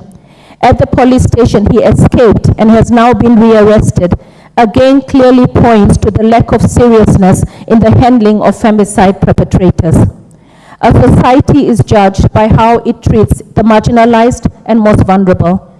Women in this country undergo many challenges, and it is imperative and we demand that women must be treated right. We are unapologetically demanding that women's dignity must be upheld and women's lives in the country matter.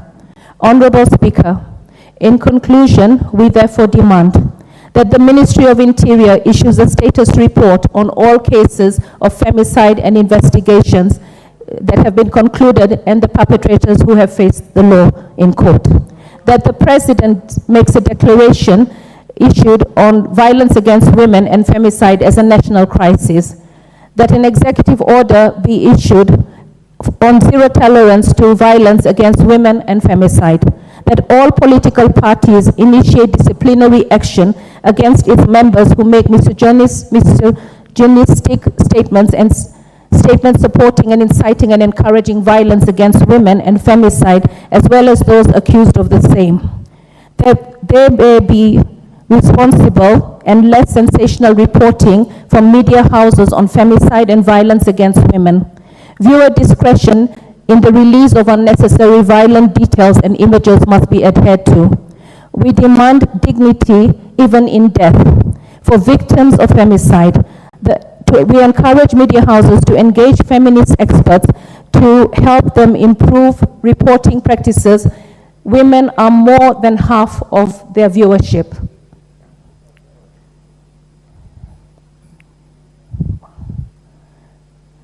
Thank you, Madam Speaker. And with that, I would like now to call the Honorable South MP, Karoli Omondi, to second the motion. Thank you. I thought members are simply debating on the points, but you may proceed, Karoli Omondi. Thank you very much, Honorable Speaker. I think I stand to contribute to this motion for the simple fact that men should also be counted at this particular time. If we leave it purely to our sister colleagues, it would look like this nation, the males don't care. Honorable Speaker, the distinction between femicide and the other typical acts of violence against women is the gender content, where a crime is committed against a particular woman or women because of gender considerations by the perpetrator of those violent acts. And it is important that we understand where this comes from so that probably we address it in a very detailed manner. I think it is more a factor of patriarchy. If you study the gender that constitutes femicide, the violence that constitutes femicide, it is, as my sister Esther said, mainly by those closest and dearest to the victims, the in-laws, the husbands, their boyfriends. sometimes the brothers, when there are disputes within the family.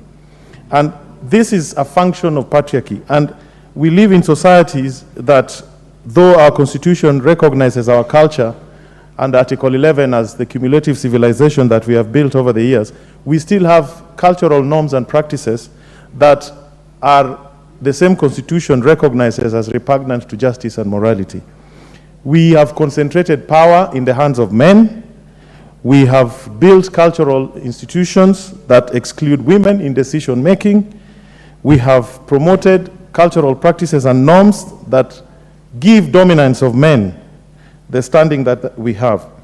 And we've excluded our women from means of economic empowerment, tools that they can use to give themselves freedom, land, education, and the rest of them. I think this is the genesis of some of these very grotesque acts we see against our women. And I think it is important that we come together as a nation, be it in families, in churches, in schools, and preach against cultural norms that are used to downgrade, to depress, to oppress, to suppress our women. And I think we should not be shy about it, whether we are uncomfortable with those truths, but it is patriarchy that is promoting some of these grotesque acts that we have. I would also like to urge this House that we come together and find a way of working on a bipartisan manner so as to put certain mechanisms. We should have a national register of all persons who have been convicted of gender-based violence crimes. And that should be the first point of call. It should give us a warning, as a signal, as to who is likely to commit a femicide. We should also go and strengthen international cooperation. The case of this gentleman who has recently been rearrested and is awaiting deportation to America clearly demonstrates. And those of you who are old enough, you will remember in the old days how a lot of our women were killed by soldiers, foreign soldiers who used to come and take holiday in Mombasa. They used to just murder them and get away with it. And I think we need to strengthen international cooperation mechanisms to deal with this. At this particular time, we need to call upon the DCI, the National Police Service, to refocus their gender-based violence desks, also to strengthen their capacity to investigate cases of femicide. And also the office of the DPP to prosecute these cases without delay. Yeah, I think many of them take too long, many of them go unpunished, and people are beginning to develop a sense of impunity. And the judiciary also to come out very, very strongly and support all efforts in this particular direction. With those few remarks, I support. Thank you, Madam Speaker.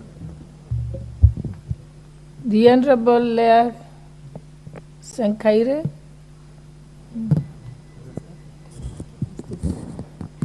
Thank you, Madam Speaker, and thank you, Honorable Passaris, for bringing that motion into the floor of the House.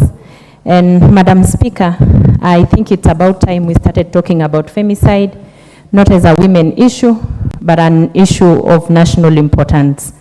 Madam Speaker, it is sad when you hear of the statistics of the girls that have so far lost their lives in the triangle of love.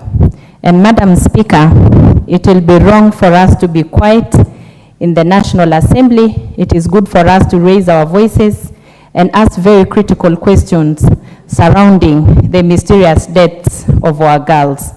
Madam Speaker, I am also requesting that the issues of femicide, and this issue stops being an issue of women, let us make it an issue of the whole society. These girls are being killed, and you know the people that are killing them are also our children. And so it's about time that we started addressing this issue holistically. And the first and foremost thing that I would like to speak about is on the issue of reporting. Madam Speaker, it is sad that we've heard of the statistics today. We have seen the number of children that has lost their lives, but unfortunately, none of the perpetrators has been brought to books. Every single day and every day, we just hear of us being told that we are looking for the perpetrators, we will bring them into books, and Madam Speaker, justice delayed is justice denied.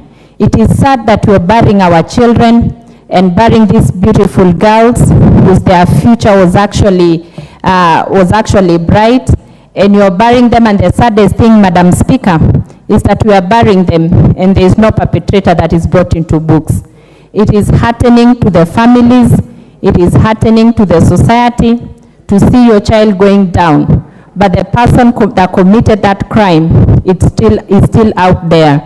Madam Speaker, with the trend that is, with the current trend that is going on, we may be having serial killers going around the country and around the villages. Because if you kill someone today, they are buried and no action is taken, you kill another one tomorrow, you will have the power to do so because nobody follows you up. And so we want to call upon the Cabinet Secretary for Interior and Coordination of National Government, Directorate of Criminal Investigations, DCI, the Inspector General, IG, the Director of Public Prosecution, to issue a statement on these pertinent issues that we are raising today. Madam Speaker, I was hoping that in the last 1 week or last 2 weeks, we would have had people arraigned in court. But unfortunately, there is no one that has been arraigned in court. They keep telling us that they are carrying out investigations. Some of these cases, Madam Speaker, does not require rocket science to determine who actually committed them. And so we call upon them to issue statements. We call upon them to join hands with the female members of the National Assembly and the men here today supporting us in this issue of femicide. Madam Speaker, the issue of security is a fundamental right to every Kenyan. And it is wrong for us women to walk around feeling insecure. As much as we have responsibility of taking care of security within ourselves, but it's a right to every Kenyan to enjoy security. When it comes to reporting, Madam Speaker, it is so sad that every time these people go and report the cases, they are asked several questions and you are left wondering, is there really a right to security in this country? Madam Speaker, when you walk into a hospital today and you're sick, you go and seek medical attention. I don't think the doctor would ask you why you're sick of malaria. I don't think the doctor would ask you why you contracted this disease. But it's unfortunate that some of these perpetrators has been reported once, not twice, not thrice, but nothing has happened. We want to ask that from today, let reporting be taken as important as any other issue in this country. When you go to report, you have the right to report. You are not asked what hour of the night you are out, what kind of dressing you are dressed on, because men should also be cultured enough to know that even when women dress, they do not dress for them. It is their dress, their choice. Let her complete her sentence. She's the chairperson of KEWOP. Thank you, Madam Speaker. And so I'm concluding by saying, let us have security reporting desks be also friendly to women. Because some women are raped, and every time they go to report, they are asked what kind of dress they are wearing, they are asked what hour of the night they were raped. Those are irrelevant questions, Madam Speaker. I think it's about time that we allow the women to report on these cases, because that is what is making the perpetrators take advantage of them. We also want to ask the Cabinet Secretary to make sure that in these reporting desks, they have educated officers who knows how to handle the issues of women. Some of these issues are so delicate, some of these issues are heartbreaking, and so when you go and report and the first question you are asked is how you are dressed, Madam Speaker, it is like denying the person the justice that they are seeking in that quarter. And with that, Madam Speaker, I fully support this debate, and I asked our fellow colleagues and everyone in this House to rise up and let us stand against femicide. It may be happening to women, but remember you're a parent, remember you're a father, remember that these children belong to us, and so we need to make sure that our children in this country are secure. And not only children, even women, because gender-based violence is on the rise. We are also saying that gender-based violence, we are not just talking about femicide. We have so many other forms of gender violence to women. Even cyberbullying is a form of gender violence to women. And we must stand up and talk about them. we must give women secure platforms to operate from. We must make sure that the women of this country feel secure. We must make sure that our children feel secure. And we must also make sure that there is freedom in loving and there is freedom in exercising your right to love. And so, Madam Speaker, thank you very much. And I hope that everybody in this house will stand with us today. We are all dressed up in black because we are celebrating a dark Valentine where love is no longer love, it has become a deathbed. Thank you very much. Thank you, honorable members. If I just seek your indulgence to allow the chairperson of the Finance Committee, we interrupt the session, allow him to lay some urgent papers, and then we shall continue back on this particular motion. Thank you. Thank you, Honorable Speaker. Honorable Speaker, I beg to lay the following paper on the table of the House today, Wednesday, the 14th of February, 2024. The report on the Joint Committee on the Departmental Committee on Finance and National Planning and that of Housing, Urban Planning and Public Works on its consideration of the Affordable Housing Bill, National Assembly Bill number 75 of 2023. Thank you, Honorable Speaker. Thank you. The Honorable Lomboko Milema, member for Emuhaya. And if you can make your statements brief so that more members, as many members as possible, can be able to speak Honorable Speaker, on this I'll be matter very of national brief. importance. Thank you, Honorable Speaker. I'll be very brief on behalf of myself and the people of Emuhaya. Let me stand with the leadership and also with all the women and girls who lost their life. It has been very sad, and especially January, Honorable Speaker, where we lost more than 10 cases were reported of women and girls who were killed. Let me thank Honorable Passaris for bringing this matter to the House so that we may pronounce ourselves on the issues concerning femicide and disabuse of our women. This matter, Honorable Speaker, does not only concern the women of this country, but concerns the family, the men, and every member of the society in Kenya. That we are doing very badly according to statistics as we were given. The number of femicide cases are rising, and in the world they have gone to 48,000. In Kenya it's more than 500. The figures are doing very badly insofar as Kenya is concerned.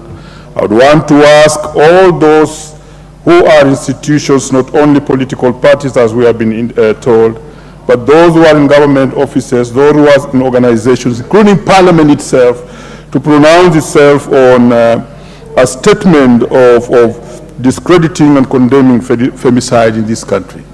A sad case which I watched during the holidays when we were under recess was the girl who was beheaded.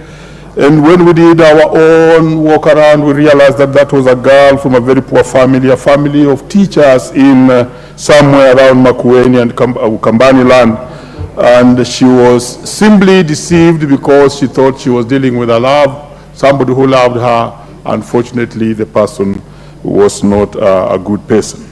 Honorable Speaker, I say that we need to demystify sexuality and sex so that issues of love, dating, and everything that concerns that is demystified so that it's not secretive, because most of the people who are doing this are hiding in the secrecy of these issues. In Europe and other countries, all those online datings are actually accessed to, and it's really reachable to know who is doing what every time. So without going to any much ado, Honorable Speaker, I stand with the women of this country, the girls of this country, the society that is determined to have good morals and respect the girl child and the women. Thank you.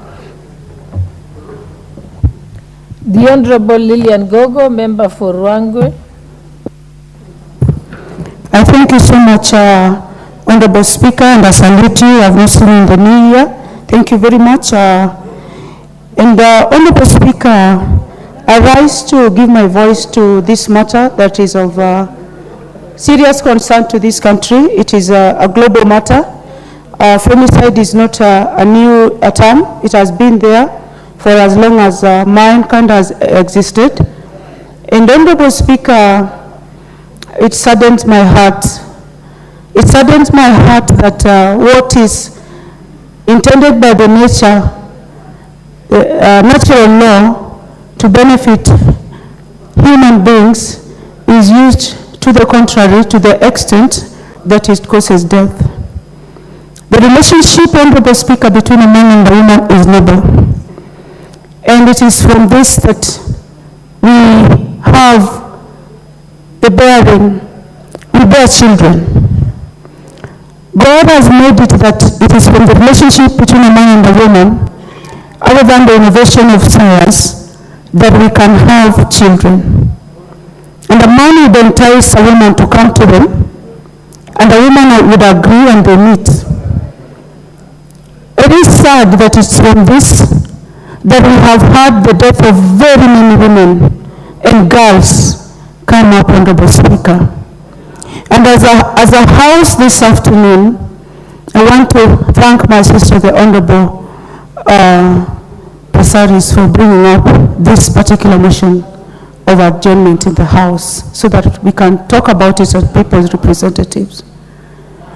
It bewilders me, Honorable Speaker. I honestly don't understand how somebody would strangle a woman who has gone to just give themselves up to them to enjoy themselves. And to make it sad, Honorable Speaker, they do this after sleeping with them. You sleep with them, and once you have had your fun, you kill them. I don't understand. Earlier it was being debated that they were being killed probably after they have been given some money or whatever is of some sort. But their eyes are gouged out, Honorable Speaker. Their breasts are extracted, Honorable Speaker. Their private parts are removed, Honorable Speaker. What would make a man, a normal person, behave like that if they are not criminals? What would make a normal human being want to do anything of that kind to a fellow human being if they are not criminals, Honorable Speaker? And it is not only for purposes of deriving their own negative pleasure. These are beasts who exist in clothes of human beings, and they must be hunted for who they are. But we also have to come up, Honorable Speaker, with very stringent measures to curtail feminism, especially in our circles. Honorable Speaker, as I speak, I have a specific widow in Gangere village, in Gemso Rikachiona in Rango constituency. She has not even been buried. This lady was gang raped, murdered, dragged into her own house to give an imprint that she died in her own house. And as if that is not enough, there was an attempted cover-up. A question that I'm going to ask the concerned CS later on, seeking an answer to it by the area chief. I would want, as a people's representative, to know this, Honorable Speaker. Who killed Mama in Gangare?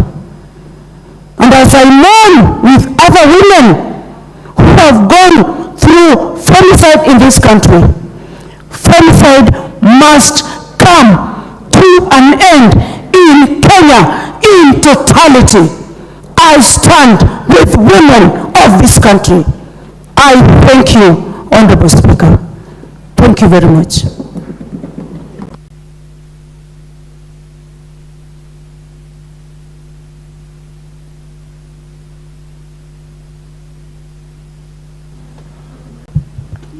Very well.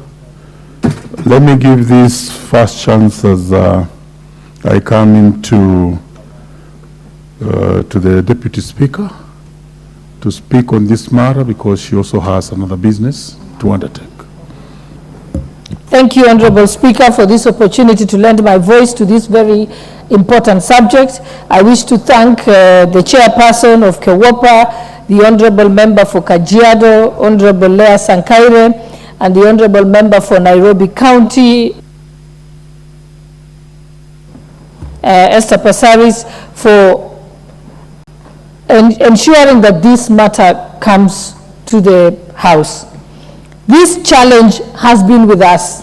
It's only that recently it has only received much more attention than it has done before. Many women have been killed in our faces. And if you look back, we have been very slow in speaking out. And this time we must not relent and we must continue to speak about it. And I commend the members of the National Assembly for making this commitment. If you recall, there was the lady called Chelelek, who was a musician from Kericho County, who was killed by her husband, who later confessed, who was a police officer. If you remember back, we had Agnes Tirop, a world champion, who was killed by her spouse or boyfriend in return, and who also a person has been arraigned, but not much was said about it. Thereafter, in the same year that Agnes Tirop was killed, 2 other women athletes were also killed. More recently, we have had Edith Muthoni, who was also killed in the athletics camps, again by a boyfriend. We also had Damaris Mutua, also a world champion, who was also killed. So these killings have been with us, and we have just not spoken. So Honorable Esther Passaris, you have named the list of recent ones, but this goes back as far back as 7 years ago. And we are not talking about people who are unknown. These are world champions. Agnes Tirop represented us in the World Championships in Tokyo, and a few weeks later she was killed. But today, it has not received the attention it does. We don't see the media houses writing the story and putting it on the headlines, because part of the failings is also with the media. If the media put this on the headlines every single day, it would get the attention it deserves. If the television stations put it on the headline news, it would get the attention it deserves. There has been no real consequences for killing women. There are no consequences for killing women. If we make the consequences sufficient and high enough, and bring it to a much higher attention, to the extent that when someone knows that will not only affect them, but also affect their families, then maybe they will think twice about it. It has been normalized that people can speak negatively about women and get away with it. We saw that in the statements that were made against Honorable Kawira. That was rape and sexual assault, only that it was verbal. And we actually thought it was funny. We must begin to interrogate our conscience as a country. And with those few remarks, I support this particular motion with all my soul and all my spirit. Thank you, Honorable Passaris. Very well. The leader of minority, the whip of minority whip. Thank you, Mr. Speaker, for giving me an opportunity to contribute to this motion. And if I may continue with where the Deputy Speaker stopped at. First, I want to thank Honorable Esther Passaris for bringing this motion, Mr. Speaker.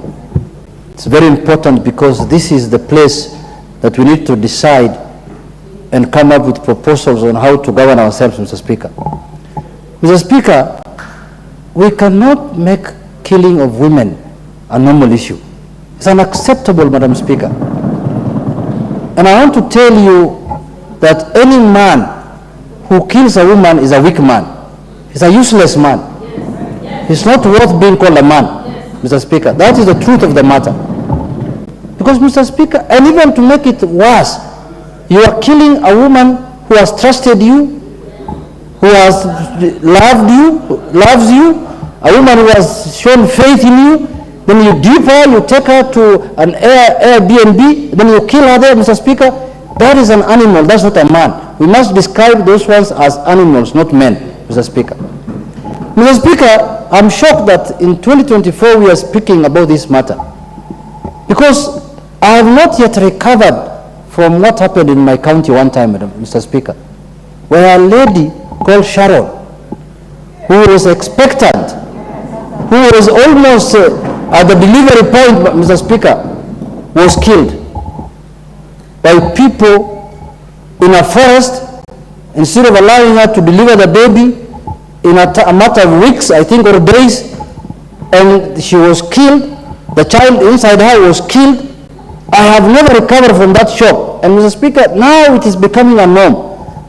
Mr. Speaker, if this matter is not arrested, and the people who do that kind of heinous act don't face serious consequences, Mr. Speaker, it will be taken as business as usual. Mr. Speaker, there is no life without women in this world. There is no human being who is walking in this world who has not come through a woman, Madam Speaker. We are all here courtesy of women. We are in this world courtesy of women. If there were no women, there is no world, there is no life, Mr. Speaker. And we have the audacity to kill those people, maim them, rape them. Mr. Speaker, unless we come together as leaders and as people and eradicate that matter, Mr. Speaker, I don't think we are going to reach far as a country. So in conclusion, Mr. Speaker, I want to say that I am fully behind the people who want to bring serious consequences to be faced by those people who are killing women. Why should you kill a woman? Why? What makes you kill a woman? Unless you have lost your head, unless you are a mad person. And you know, it's not even nowadays, it's not even about guys. I have seen old women being killed. I have seen middle-aged women being killed for reasons that we are unable to understand up to today. Mr. Speaker, it cannot be a sport. Killing a woman can never become a sport. It must have consequences, because those are human souls that we are losing every day. So, Mr. Speaker, in conclusion, I want to say that I remember there was legislation that was made in this House relating with gender violence.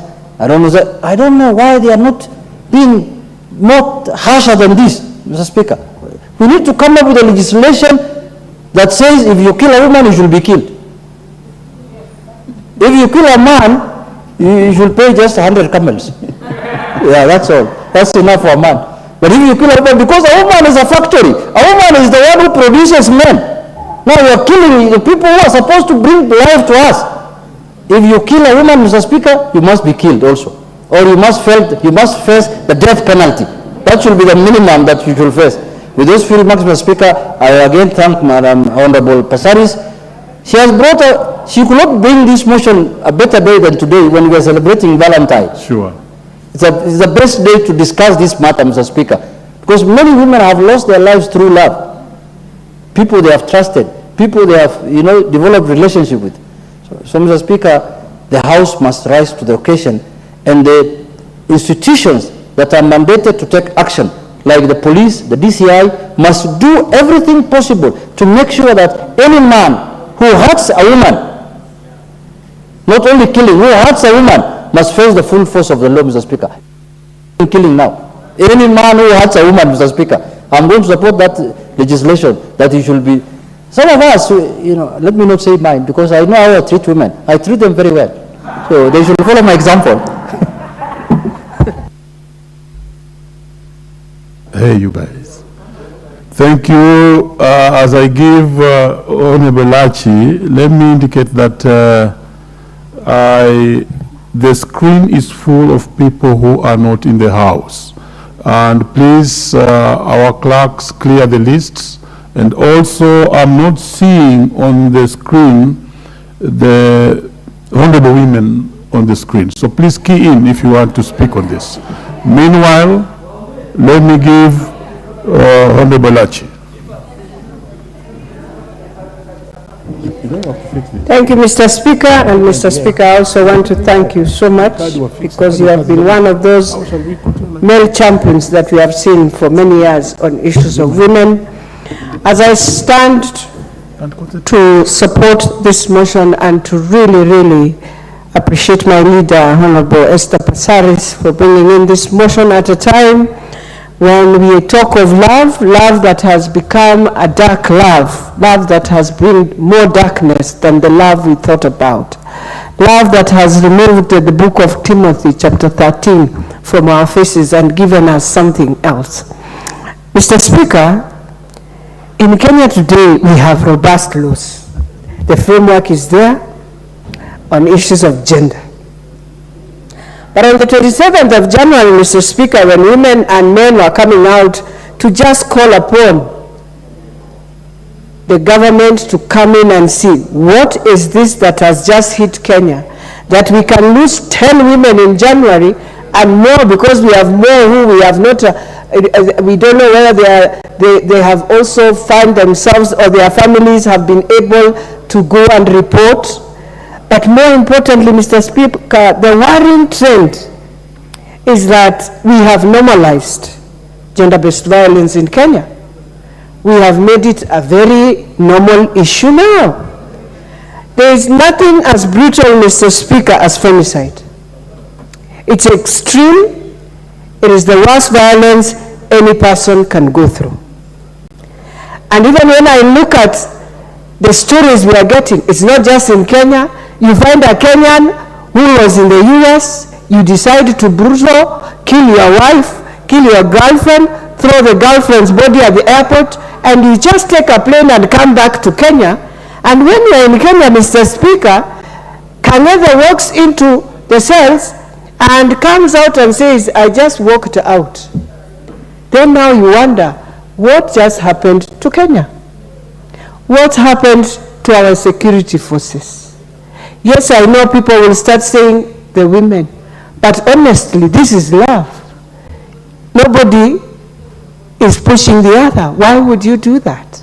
So for me, Mr. Speaker, the most worrying thing is that we must go back to the judiciary and request the judiciary, Mr. Speaker, that if we have a case of someone who has raped, someone who has murdered, honestly, you don't need to give a bail to this person, because the moment you go back, and when I was listening to Lilian Mheshimiwa, she is crying that we have someone who has just walked out of the cells, is now back in the village, and even the body is not yet buried of this woman. So you can imagine, Mr. Speaker, what this guy is saying, that he is okay, he is in control. There is nothing you can do. After all, he has gone to the cells of Homa Bay, and now he's back in the streets of Homa Bay, walking so gently without disregarding completely the fear he has just put to many of the members of that family that is mourning, but more importantly,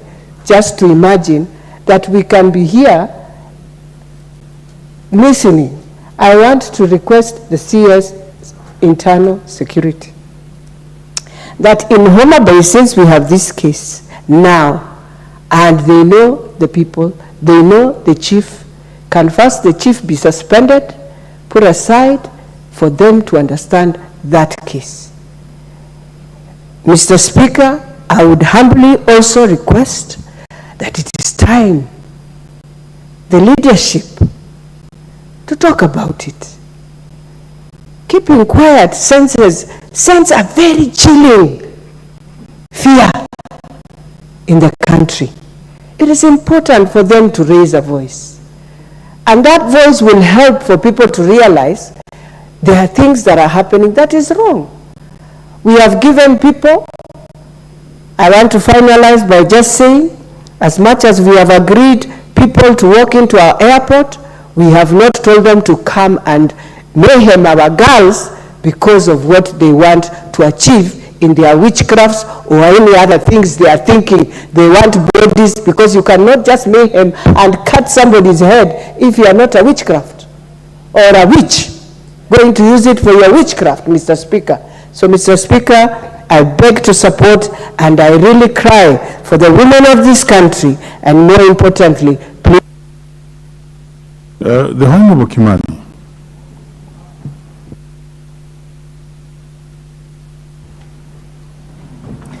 Thank you very much, Honorable Speaker, for giving me this chance to add my voice to this discussion.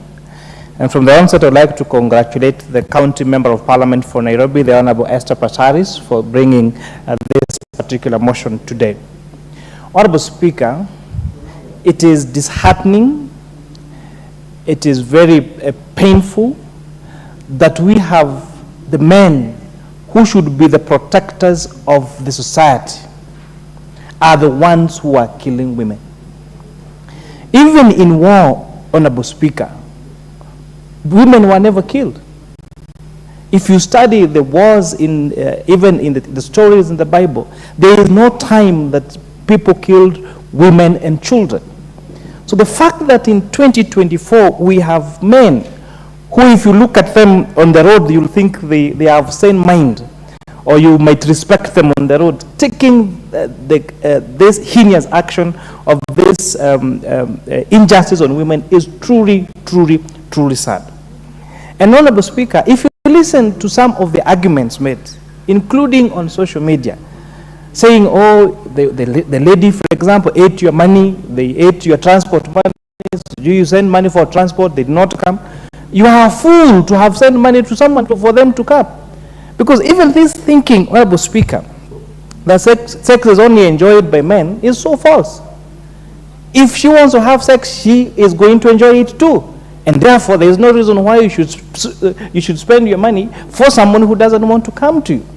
And the irony also, Honorable Speaker, if you listen to many women, they are saying men are not there to love them. They are saying the ratio between those who are in relationships and married and those who are not is actually not equal. So the excuse that men give that it is the woman on the wrong, she was wearing the wrong dress, she was walking alone at night, she took herself, is all lame excuses. And we must call them as it is and condemn it and say this nonsense must stop, Honorable Speaker. But even when we say that, we must address inequalities that exist. If we have young girls who have to sleep with men to have sanitary towels, then that's why even some of these problems start. Because for the voices of women to be heard, for something as basic as sanitary towels to our girls in secondary schools and primary school, we have to beg for it. They have to beg for it. Last session, the women of this house was paralyzed the house because money that was supposed to be allocated for sanitary towels for schools had not got there. So we have money to give condoms in public places, but we don't have money for sanitary towels for our girls. That's where the problem begins, Honorable Speaker. When women dare to run for politics, for example, Honorable Speaker, that's when the problem gets. We start asking them, who is your husband? Who have you slept with? Even when you find a lady in a lucrative office, you think that she must have slept with somebody for her to get to that office. And once we begin changing this story and this narrative and seeing women as competent people who can do so many things and they're able to do so many other things that men are not able to do, then we are going to have a conversation and a change in mind and heart. Yes, we have very many brilliant, in fact, if you take even the mere ability of a woman to multitask and do so many things at the same time. You know, the women who here seated in this house, sometimes we stay with them here up to late, and some of them are expected to still go home and prepare meals for their husbands. You know, and this day when you're celebrating a love. So let us begin by a change in attitude that women can be in positions of office, elected or appointed. They can work in any office, in any profession by merit, and not because they're so-and-so's girlfriend or they're sleeping so-and-so. And once we have that change of mindset and provide these basic facilities that we need to provide, for example, sanitary towels, then you're going to see a change in heart. And lastly, as Honorable, as the Minority Whip said, those that kill women, those that hurt women, those that slap women, those that beat them are cowards. If you really want to beat somebody, go get a man your match and beat him up if you want to prove a point. With that, I thank you, Honorable Speaker. Very well, the Honorable Donya Doris. She in the house? No, we are just following our own queue here. So next is the Honorable Jonathan Ngeno, not in the house. Clear for me the list. So next is the Honorable Zamzam Chimba. Oh, sorry. Order. I did not know the Honorable Johanna was in the house. Proceed, Johanna, and then you'll come later. Proceed.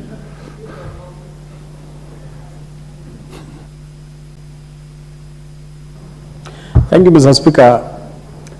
I also wish to add my voice to this sad situation that has been happening in our country. I think it is the first time in the history of our country when people who I really do not understand, Mr. Speaker, it's like a cult of individuals who, I don't know, they think they derive something from the death, cruel death of young children, young ladies.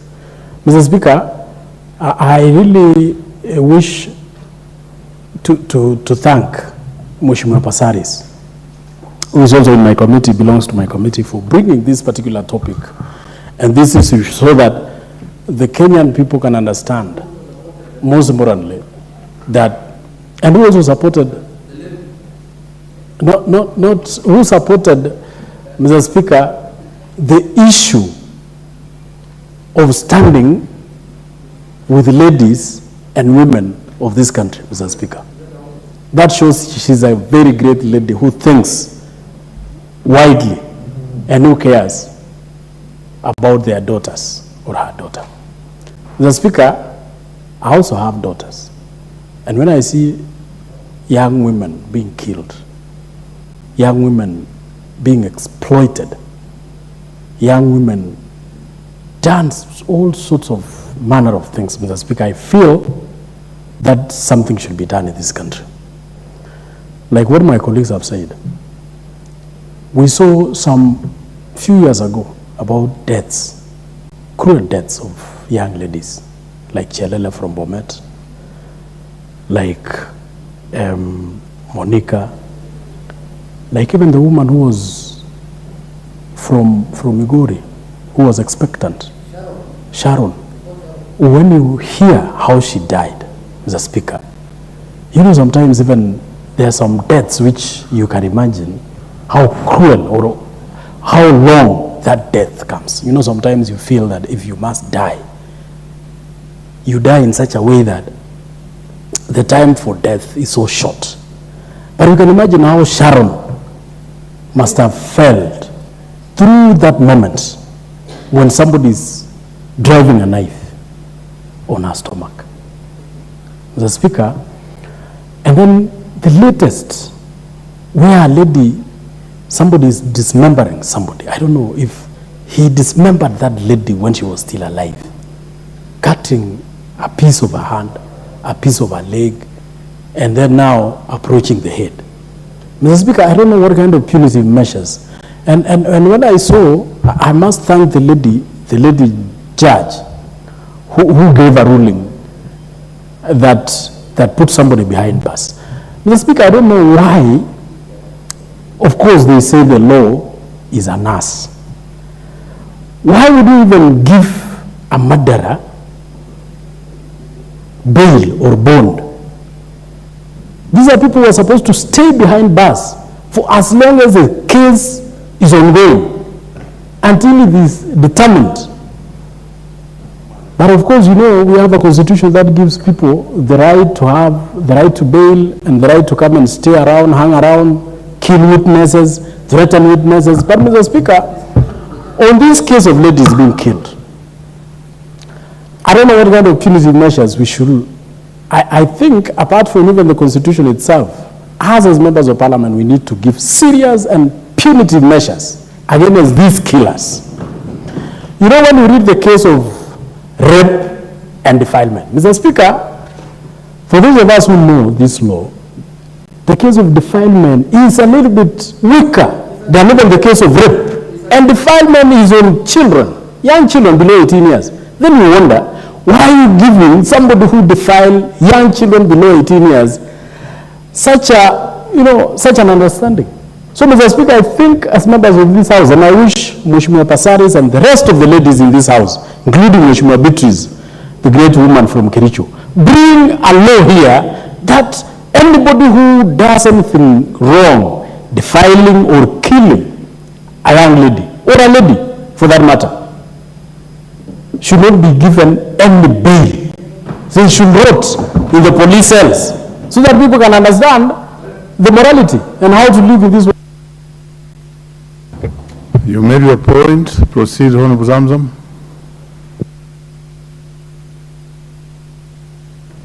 Asante sana Mheshimiwa Spika, na mimi kama mama kaunti wa Mombasa niweze kutoa mchango wangu. Mheshimiwa Spika, inasikitisha sana hata baada ya taifa hili kupata uhuru, kina mama wa taifa hili bado hawana uhuru. Kina mama wanauliwa usiku na mchana. Sote tunajua mama ni pambo la ndoa, mama ni pambo la mwanamume, mama ni pambo la ndani ya nyumba. Mama ndio ambaye ndio mlezi. Sisi kina mama ndio tunaoshika mimba, tunakula udongo, tunakula matope, tunatapika, tunapitia hali yote ile duni ili kuweza kuzaa mtoto ambaye pengine ni mtoto wa kiume. Inasikitisha Mheshimiwa Spika, leo mama anadhalilika katika taifa hili. Na kusikitika zaidi ni kuwa hata waziri ambaye ni waziri wa usalama hajatoka kuzungumzia mambo haya yanayotendeka. Na mimi napenda hata tuweze kumuita ndani ya bunge hili aweze kutuambia visa hivi ambavyo vimetokea, watoto wetu wa kike wameuliwa. Tumesikia story ya Sharon, ilitugusa sisi sote. Juzi Mombasa kuna mwanamke mama mtu mzima amechinjwa kama vile unavyochinja ng'ombe na mjukuu wake wa kiume. Lakini mambo haya yanapelekwa chini ya maji. Mambo haya hayazungumziwi Mheshimiwa Spika. Mimi ningependa waziri wa usalama aje hapa atuambie anafanya kitu gani kuhakikisha kuwa visa hivi vinaweza kuchukuliwa hatua na mambo haya yakaisha. Mheshimiwa Spika. Mheshimiwa Spika, kuna mambo mengi ambayo yanatendeka ndani ya social media, kwenye mitandao. Sisi kina mama tunatukanwa na watu tunawajua, atakupa matusi mpaka yale ya mvunguni. Roho zetu ni ndogo, roho zetu ni dhaifu Mheshimiwa Spika. Unapata mtu, kuna watu wengi wametoka kwenye mtandao, ameenda amefunga kamba, amejiua kwa sababu yale mambo ambayo yanaambiwa kwenye social media. Mheshimiwa Spika, ni mambo ya kumdhuru, ni mambo ambayo yanamtoa ile hadhi yake, ni mambo ambayo yanamsumbua hata usingizi hawezi kupata Mheshimiwa Spika. Na ndio mambo ambayo sisi ndani ya bunge hili inafaa tuangalie Mheshimiwa Spika. Kuna watu hata kama kuna freedom ya speech Mheshimiwa Spika, haya mambo yamefika mbali. Na leo watoto wetu wanaitwa kwenye mtandao. Hawa ambao unaona wameuawa Mheshimiwa Spika ni watoto ambao wametongozwa kwenye mtandao. Mtu anampigia simu ama anamchat, akishamchat anamwambia njoo mahali fulani. Kisha anachukua advantage kuwa yule amekuja, anamuua kiukatili, anatoa sehemu za mwili anaondoka nazo Mheshimiwa Spika. Ninakutamausha, serikali imenyamaza. Serikali imenyamaza Spika. Mimi kama mama kaunti wa Mombasa, mimi nasikia uchungu sana. Ni wakati sasa serikali ianze kuchukua hatua.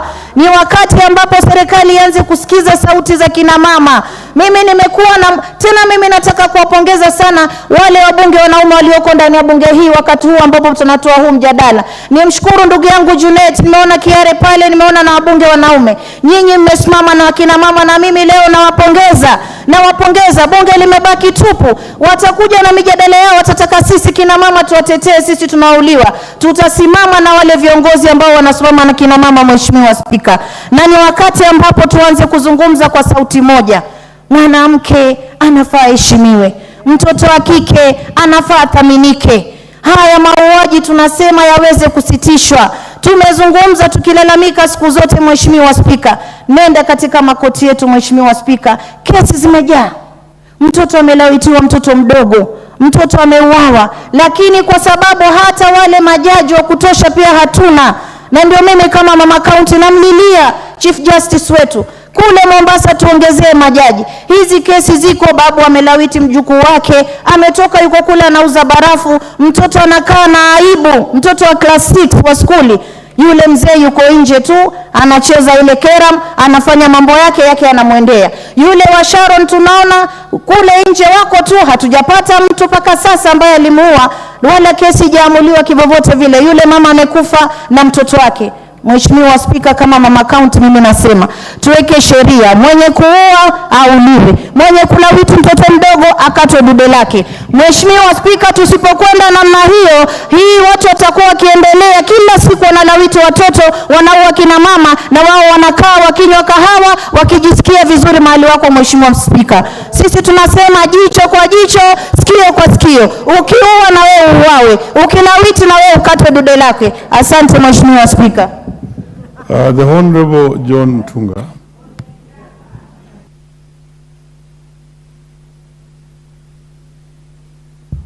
Thank you, Honorable Speaker, for this opportunity to also add my voice to this very important debate. Honorable Speaker, this matter is a matter of the society, it's a matter of the family, it's not a women issue.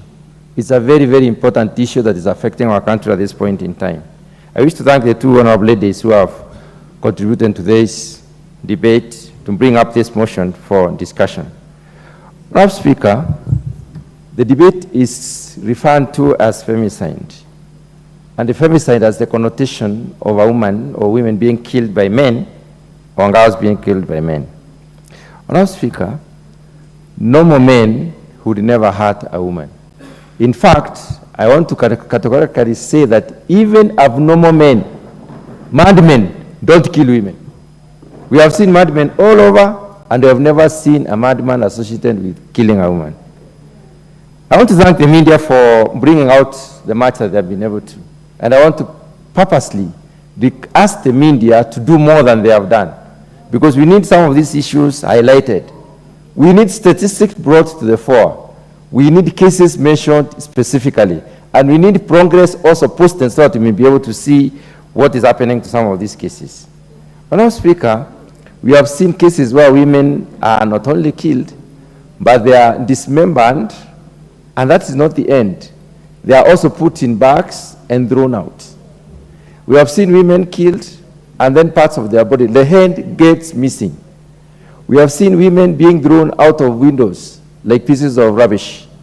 We have seen women mistreated in this country. And we have not seen reports from other countries which appears to depict Kenya having this particular problem. Honorable Speaker, we should not demonize Airbnbs, because Airbnbs have been existing for a very long time. I don't think there is anything wrong with Airbnbs. I think there is something wrong with the society. There is something wrong with some of those people who have taken to this killing. The peculiarity of this killing, Honorable Speaker, is that a lot more of it is happening to close people. People are close to each other, to friends, to families, to couples, to even people who say they are in love. Honorable Speaker, and again, another peculiarity about the cases we are seeing is that even the matters that land in court, the penalties has not spelled out early enough, soon enough for us to realize that the seriousness in this matter. Honorable Speaker, something is terribly wrong. And as a House of Parliament, we need to do something in our position. We need to come up with a law that is going to help and protect our children, our mothers, and our wives. Honorable Speaker, the apparent poisoning of the mind through alcoholism and substance abuse is one of the issues attributed to this. We are having parties in private houses. We are having parties that lead to anything. And Honorable Speaker, I need to caution our young women for one thing. Number one, when you get into a relationship, don't keep it too secret, because keeping it secret enables the killer to propagate to basically adjudicate their plan. Do not keep it to let people know. There is nothing absolutely wrong with being in a relationship. Let people know that you're in a relationship. Honorable Speaker, the other important thing that is also important, we need to know, is that know your friends very well. If you see someone who doesn't want to be known, who is a child of so and so and therefore does not need to be known, avoid like poison, because that person is not real. Honorable Speaker, abstain from parties in private residences for the young people, especially the young ladies. And should the parties turn nasty, please take off, save your life, run away. Because that is what is happening, because some of these parties, Honorable Speaker, as we read in the papers, sometimes they turn nasty, and then people kill each other. If you are not a substance user and you are forced to use it, if you refuse to use it, you can even be killed. We have a problem in this country. We are calling up our law enforcement entities to take this matter up seriously, especially substance abuse. There is widespread substance abuse in this country that needs to be contained. And containment will also not only save our women and our children and our daughters, it will also save the nation. Substance is being used anywhere, and therefore something needs to be done. Honourable Speaker, with those very few remarks, I wish to support this particular motion. The Honourable Catherine Omanyo.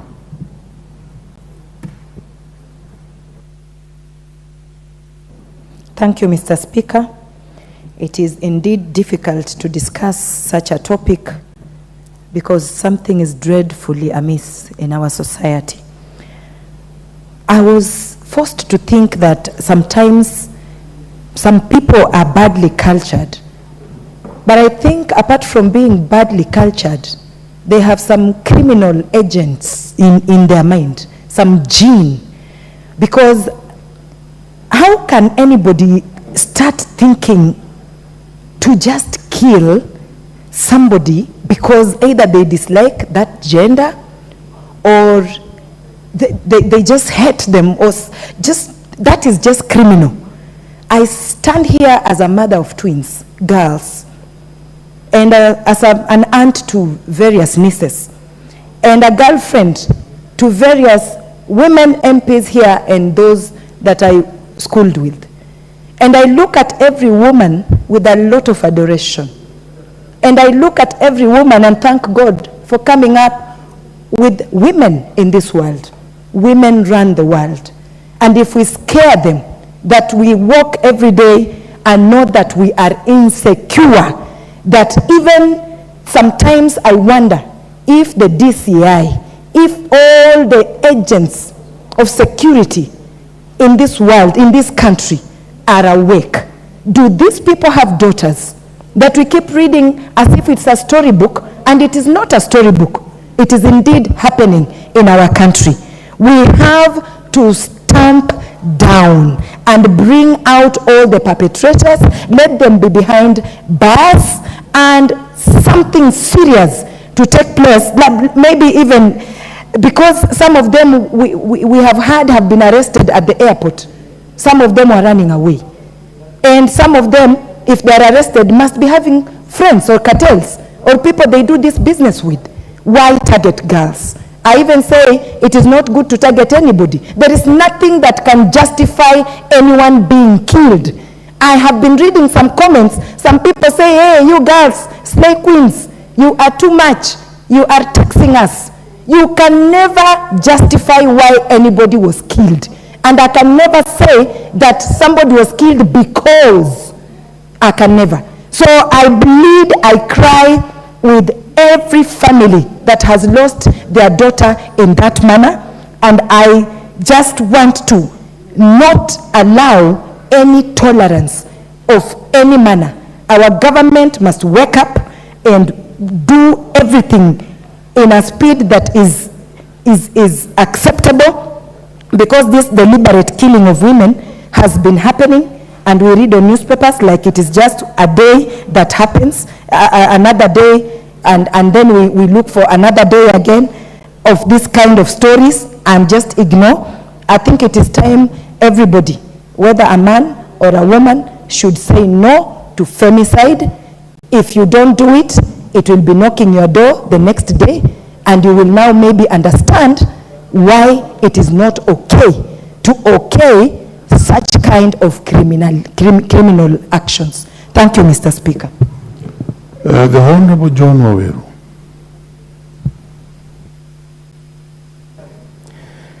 Honorable Speaker, I thank you, and I wish you a happy new year, because this is the first time you are presiding over a session. Honorable Speaker, I want to thank the Honorable Member, County MP for Nairobi, Honorable Esther Passaris. I want to thank Kewopa, under the leadership of Honorable Leah, and all the women of this Parliament who have turned this Valentine's Day into a day of reflection. Mr. Speaker, there's a lot to reflect on. Mr. Speaker, over the lunch break, I had a Valentine's lunch with over 300 leaders from the Dagoretti South constituency. It was a great celebration because to my mind, Mr. Speaker, of all God's creation, I cannot imagine of a more beautiful creation than the women that God created. And I rise, Mr. Speaker, to assure the ladies in this house that there are men who value women. I stand here to assure you that in Kenya, we have men who value women, not only the women of Kenya, but over all of God's creation. Mr. Speaker, the statistics are alarming. We needed to be called to order. We are being told that Kenya is ranking among the highest among the highest countries when it comes to femicide.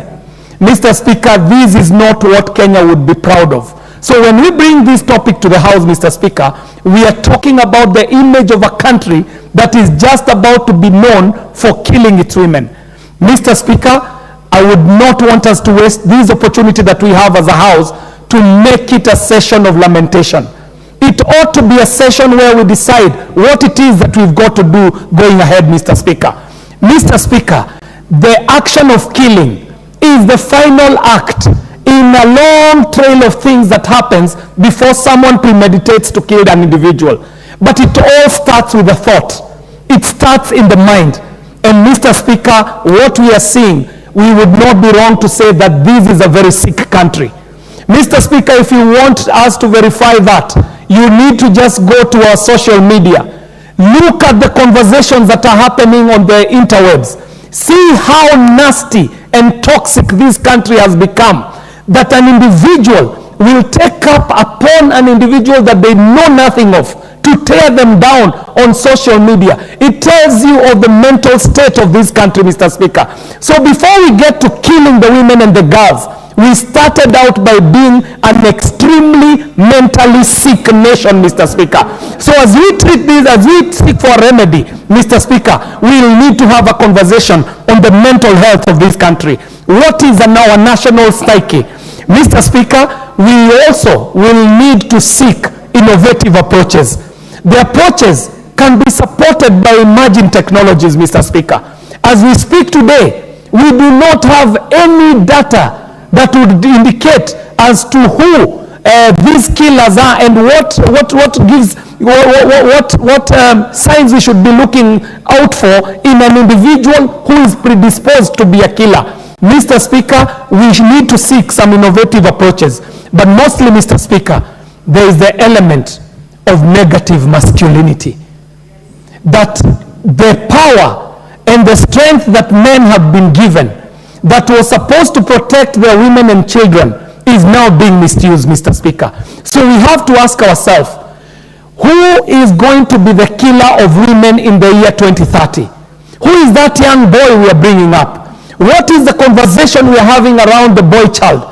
Because, Mr. Speaker, the boy child we are bringing up today might end up to be a nastier child than the men who are killing today. Allow me to conclude, Mr. Speaker, by saying that if we draw a dichotomy between men and women and point a finger to one gender, we shall be doing the most nasty thing, because we need that man to be the protector of the girl and the woman. We need to bring up that boy who will sing that song of Solomon, Mr. Speaker. You are a poet. You know Solomon celebrating his women. And on this Valentine Day, we want to bring up that man who shall sing like Solomon and say, who is that young woman? She shines out like the dawn. She is pretty as the moon. She is bright as the sun. She is awesome as the stars in the sky. And that is what I see in a woman when I look at one. Thank you very much, Mr. Very well, the poet. Let's have the Honorable Wilberforce Oundo. Thank you, Honorable Speaker. I stand here today to stand with the women of this country, the women of the world, and the women of God. Honorable Speaker, any life lost is one life lost too many. There is no justifiable reason, there is no justifiable cause for anybody to attempt to kill anybody, be it a man or a woman. More so, Honorable Speaker, where we come from, women are treated as the tender gender, are treated with special attention, and any thought of killing a woman is considered repugnant, is considered against the norms, is considered against anything that is considered bad in this country. Honorable Speaker, I feel sorry for the young girls who are lured in this kind of arrangement and end up in tears, end up with missing body parts, while they went there to enjoy themselves like anybody else. And the advice I want to give to the men, the young men, so to speak, it doesn't have to be by force. It doesn't have to end in such a manner. Even if you are denied, there is always another opportunity, there's also another day. There is no reason at all to attempt to molest and kill anybody else. Honorable Speaker, as we stand here today, we must call the security agencies to order. Many of these crimes are committed, and many of those people who commit these crimes go scot-free. They are never apprehended, they are never punished. It is important the security agencies take their work seriously, because there is no crime that can fail to be detected and punished. Any crime that is committed, there is always a trace, there is always circumstantial evidence to enable any of the security agencies identify these criminals. Honorable Speaker, as we talk about these issues, we must therefore invest in forensic research, we must invest in evidence gathering to ensure that we avoid these kind of things. Honorable Speaker, at one time, the government invested heavily in CCTVs and monitoring systems. Where have they gone? That they are unable to track any movements of any criminals of this nature. Honorable Speaker, as we stand here, we changed our constitution in 2010 that allowed every person accused of any offense to be given bail. Probably it's high time the judiciary needs to go back and relook at what are the terms and conditions that a person who has committed a crime is given bail. Many times, Honorable Speaker, crimes are committed, those who are accused are given bail the same day, they go back to intimidate the same victims they have committed the crime against. So it becomes now a vicious cycle. He will commit a crime, go and get charged in court, he's released, he goes and threatens, commits more crimes. Honorable Speaker,